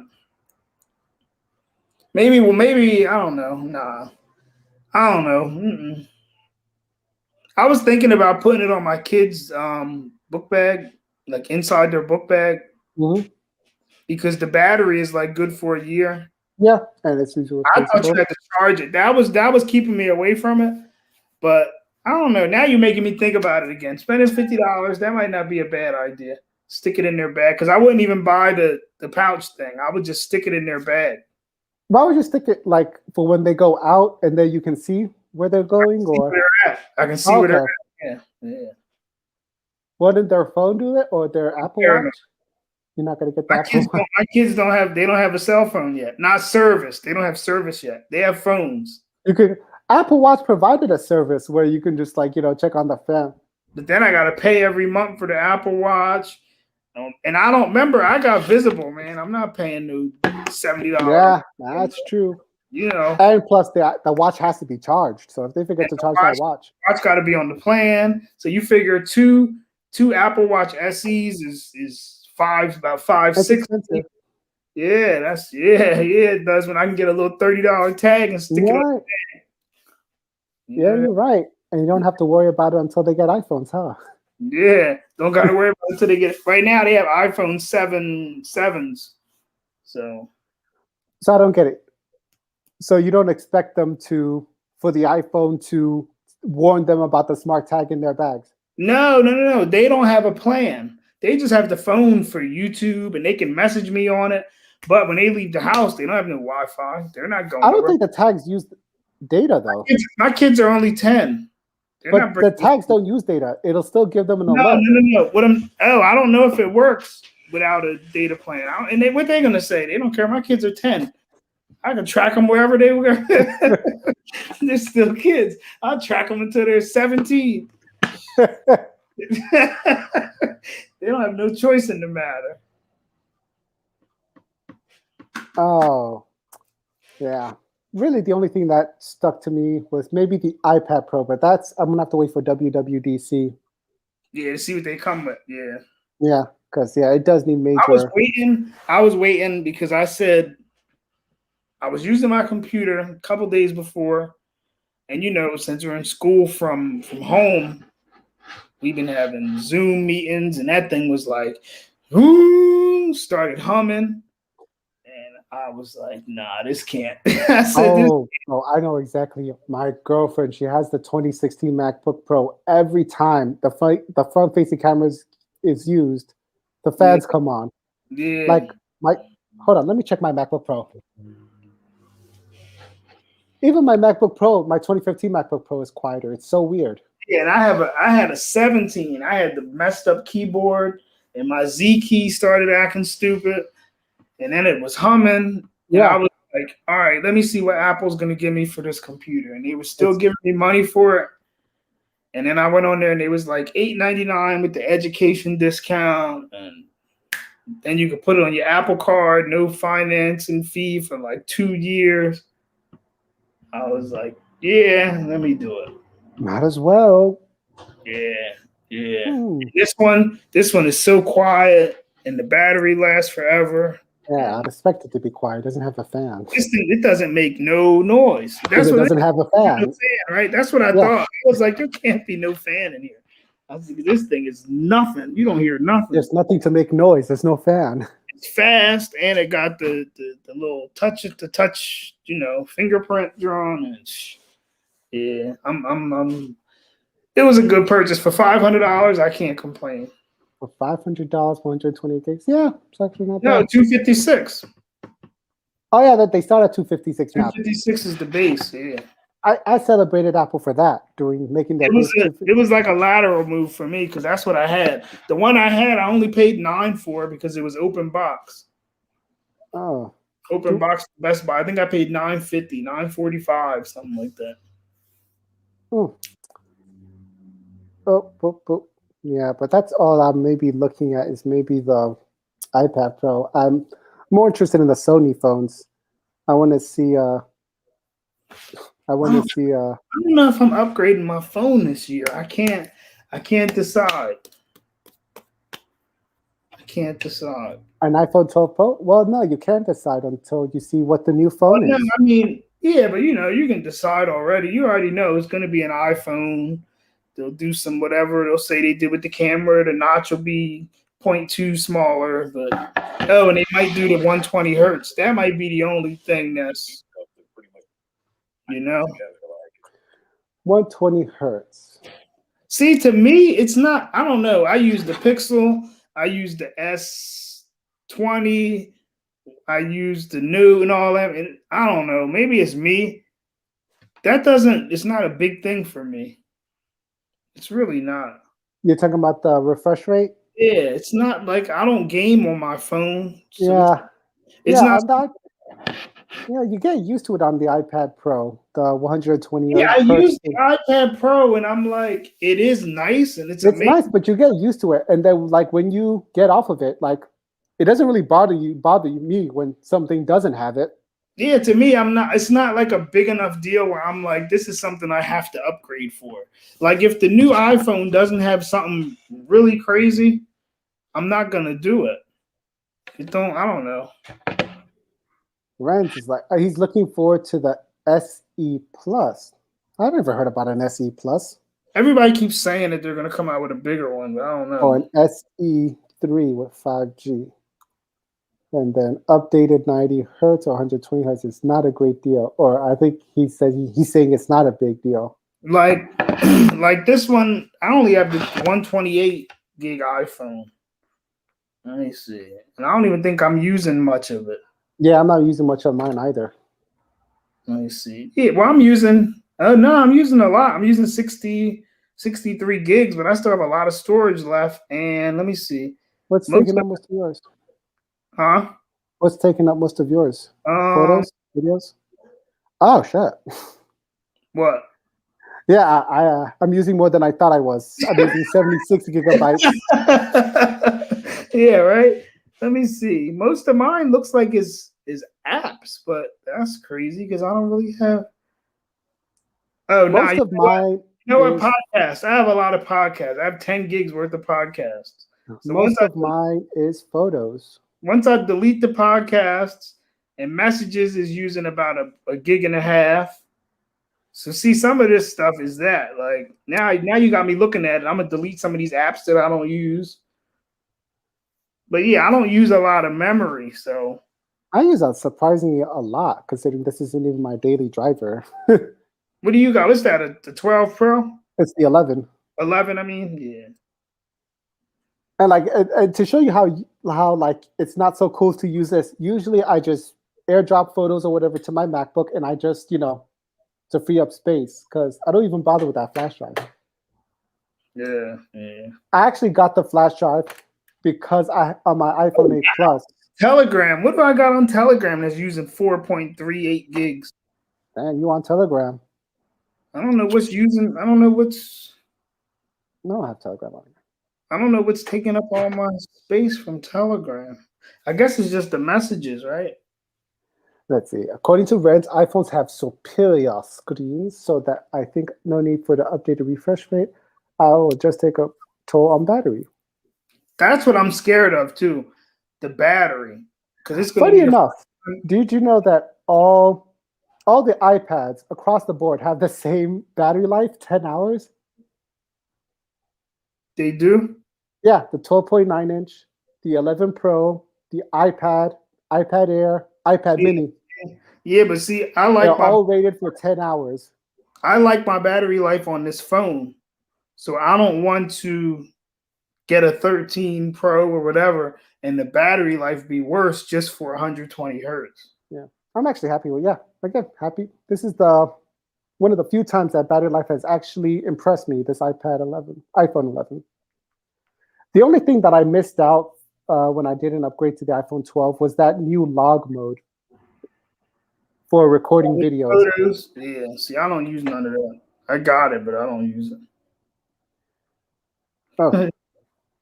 Apparently, Altback Tech has a celebratory live stream that's happening right now. Yeah, he's on for his 1,000. Yeah, I'm listening to him right now.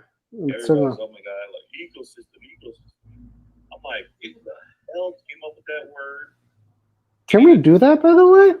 Hold on, guys. Let me see if I can do this. Can share a live stream while you're doing a live stream? I don't know. Let's find out. And Renz, you're talking about iPhones have superior screens. Superior in what way, Renz? Usually people were on about Samsung screens.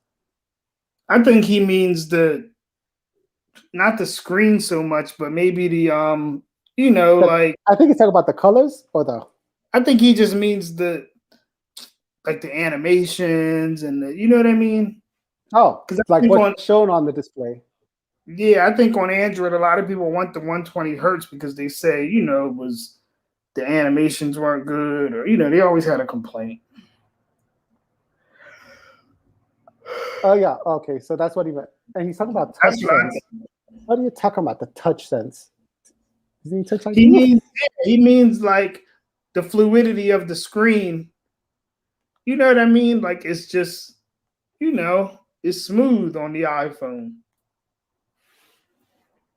Because that's what everybody wants the 120 hertz for, so that it could feel like the phone is faster. And he likes the colors. I don't know.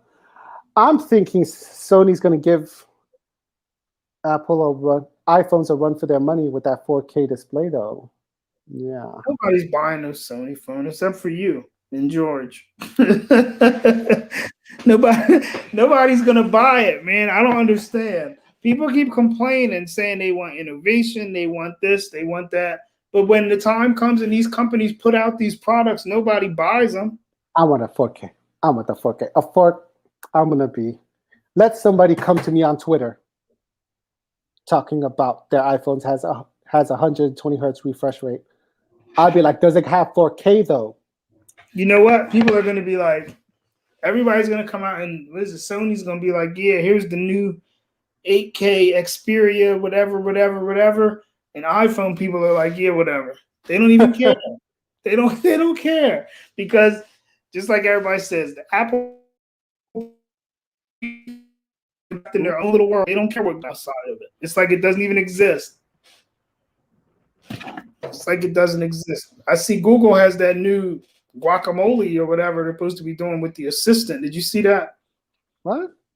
They're gonna make you go on 9 to 5 Google. There's like a new thing where it's gonna be you'll be able to talk to what's that assistant called? To Google Assistant without saying hey Google or something. That's supposed to be one of their new updates coming to 9 the to 5. yeah, you'll see say Google Assistant. and everybody will be saying, oh yeah, Siri is dumb. Nobody cares. Nobody cares. I know I can count on I don't think I've ever used Siri. I don't think I've ever told Siri to do something for me. Okay, it's reported on CNET. Now I'm craving guacamole. You see it? I got 2 avocados. Maybe I can make guacamole. Do I have any tomatoes though? That's the question. That's what you need for guacamole. It's the tomatoes too. But yeah, I see it right here. So Google Guacamole will let you use the voice assistant without saying, hey, Google, report says. This tech giant is reportedly testing a new Google Assistant feature for alarms, timers, and calls. Google has reportedly kicked off internal testing for a new feature that would allow you to use a voice assistant without saying, okay, Google. It would let the Google Assistant users perform quick voice tasks like answering calls or turning off alarms and timers without needing to say the trigger words. The Guacamole feature appears in Google App Beta 12.5 running Android 11. The report says, under the main assistant setting list, Guacamole will let you simply say stop, snooze, answer call, decline call without needing to. Okay, I see it. So there has to be a triggering action for you to use your voice without the trigger words. Yes. Google did not immediately respond for a comment. Okay. Mm-hmm. Yeah, like what is the big thing? What is the big thing supposed to be coming this year with Google's, their I/O? Apparently, I heard on the grapevine that the Pixel 5a is going to have the same. I know. It's going to have the same processor as the Pixel 5. Oh, that's beautiful. The same what? It's supposed to have the same processor as the Pixel 5. So that just makes the people who bought the Pixel 5, oh my God. Oh, shit. Oh, who would have thought? So that means I owe a lot of apologies to people who I called when people said the Pixel 5 was overpriced and I said they were broke. Turns out they were right. You said that they what? That they were broke. Yeah, but I'm just trying to think, right? So let's say, I don't know, I guess it's not the same comparison, right? No, it is actually messed up. That what I'm saying is, all right, you have the iPhone 11, right? Right. Let's say you bought the iPhone. I had the iPhone 11 Pro, right? Uh-huh. Basically, we had the same phone because you had the same processor, the same whatever. The only thing different was the cameras. The camera. And the water resistance, but why can't Google do that? Maybe that's because weird. I thought they were supposed to be making their own chips too. So well, the chip is supposed to be coming, but what I mean is because the iPhone 11, I forget what the price was when it came out, but it was like $700, wasn't it? Yeah. And the Pro was $1,000. Yeah, the Pro was $1,000 because the 11 Pro Max started at like $1,150. Yeah, the iPhone 11 was $699. The Pro, yeah, was it? So why can't I don't understand why Google doesn't just do it like that? Why do they, especially since their camera, most of it is software. The Pixel 4a 5G and the Pixel 5 had the same processor too, right? The 4a 5G? Yeah. Or was it the 730? No, the 730 was in the. I'm not sure. I think they're different. One of them is different. All right, let's go find out. Yeah, let's find out.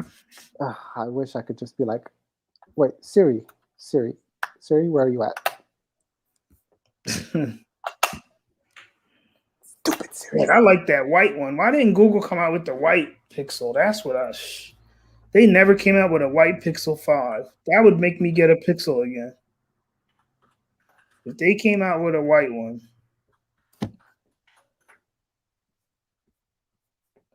You said the 4A 5G, right?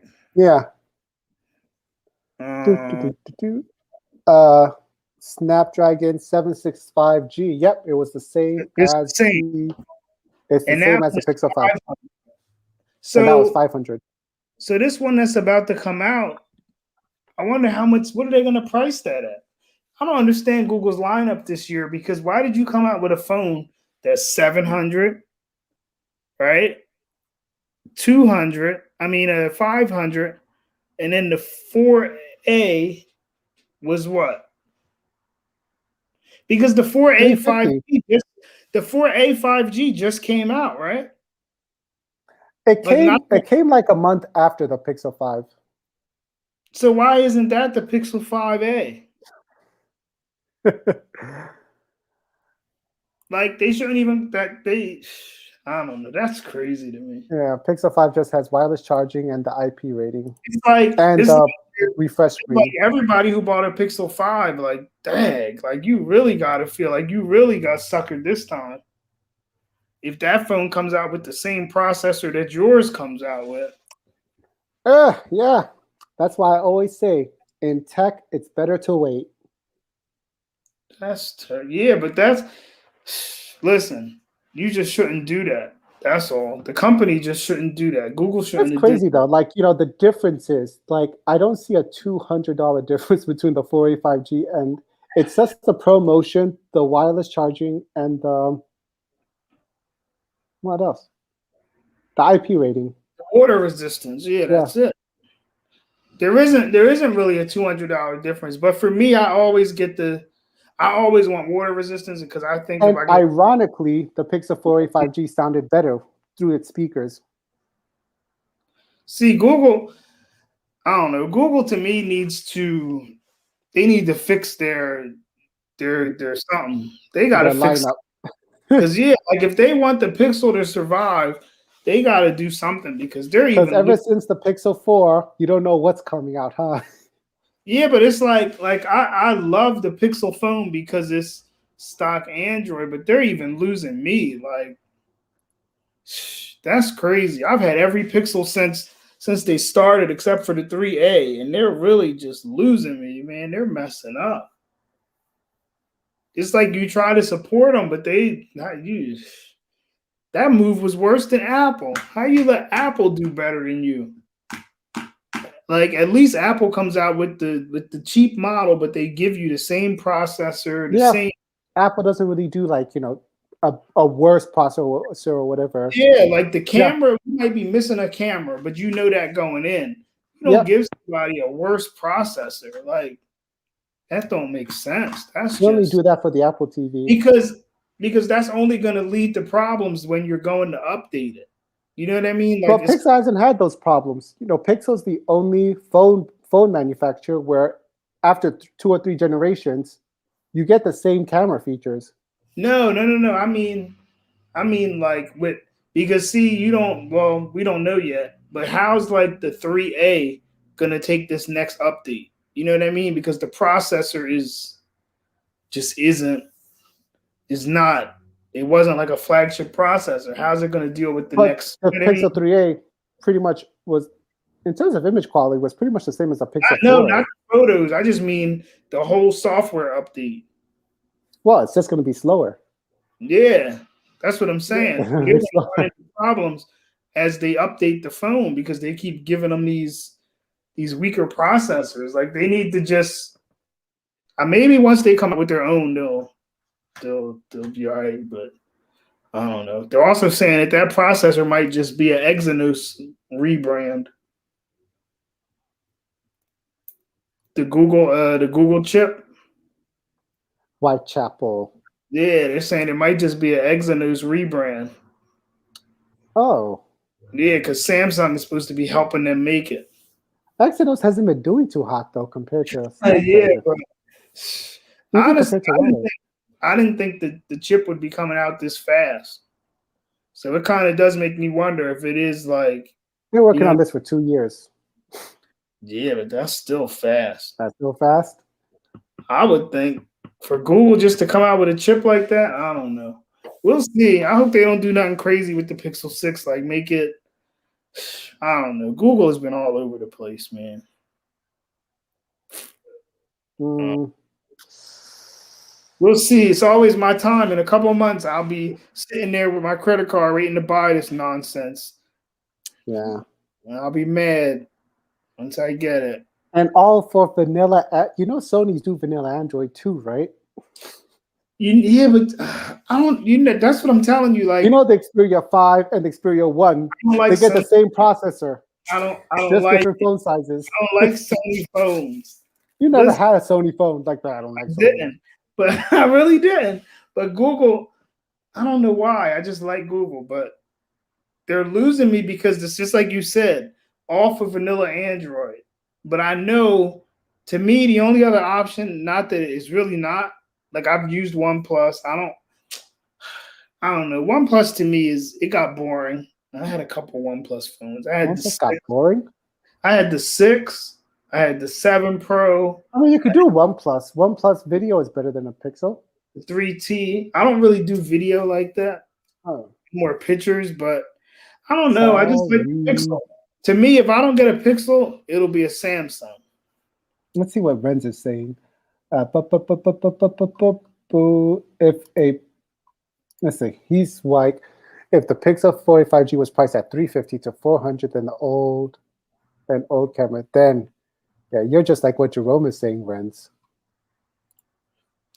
To me, so what do you think? What do you think the Pixel 5 is going to be priced at? Is that going to be? That's not going to be at $350 anymore, is it? You mean the Pixel? You mean the 5A? Yeah, the 5A. Do you That's think what I'm wondering. Like, how? I don't understand how Google did this lineup.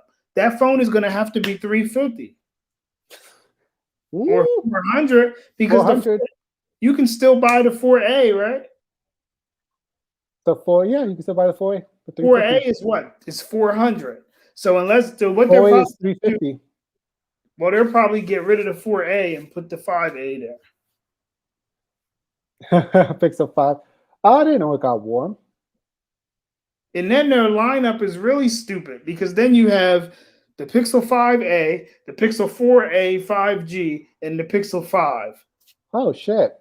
And he's saying that the Xiaomi Mi 11 Lite has a Snapdragon 780, which is a better than the 765. So what's if the Pixel 5a is getting the Snapdragon 765, does that mean the Pixel 6 is getting the 780? I thought the Pixel 6 was getting the Whitechapel. Maybe if they don't fix it. Oh, Google will use their own SoC called the Whitechapel for their incoming. Yeah, that's what Renz is saying. Not unless Google takes 4A on their website. Yeah, Google does that though. Like as soon as the new phone comes, they're like, "Wait, what old phone? You gotta buy this new phone."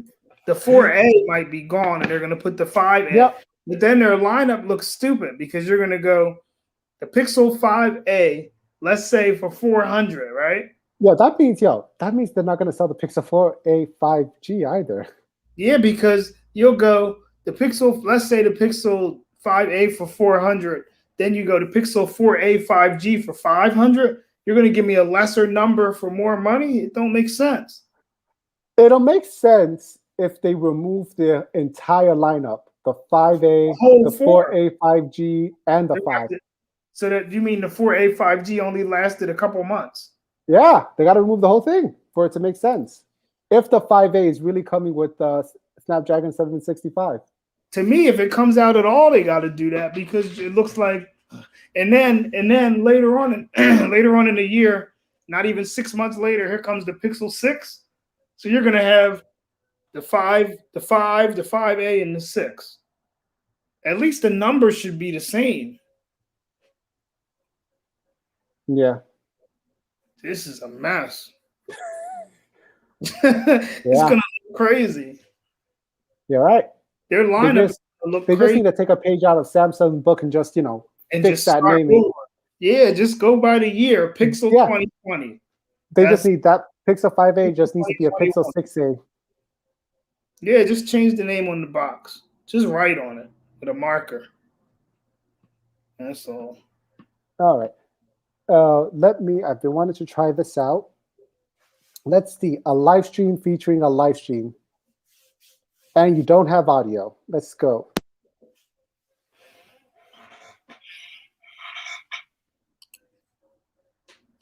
Our right to call that out. Like, yeah, you can say it's climate, but like you're in no other product or charging nowhere else are you trying to practice this. It's just the iPhone. Laptops, especially laptops, they have even bigger power sources. And so I agree with them. Like, I think reviewers should have pushed back harder because if you look at Samsung and the S7, remember when they got rid of the micro SD card? I think it was the S6 series. One for the record, next year, folks. they were like, oh yeah, we're gonna add it back. Like, you can change it. People don't I understand got that one in we're the the chat, ones too. in control. I know that sounds crazy. You really are. All right. Yeah, I'm going to go watch that. Actually, I don't know how enough. I'll catch the replay. I think it's movie night. Yeah. All right, Ted.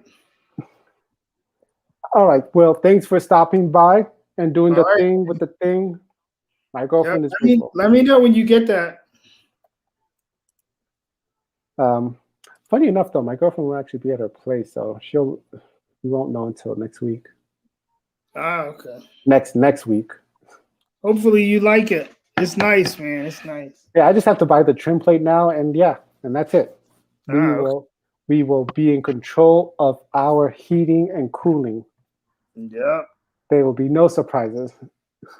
You know the temperature at all times. And Rents, thank change you. filter. Rents, thank you for joining back. And Rents is saying he'll see you next week, Will. Yeah. All right, man. All right, Ted. Peace out. Catch you next week. All right, man. Oh.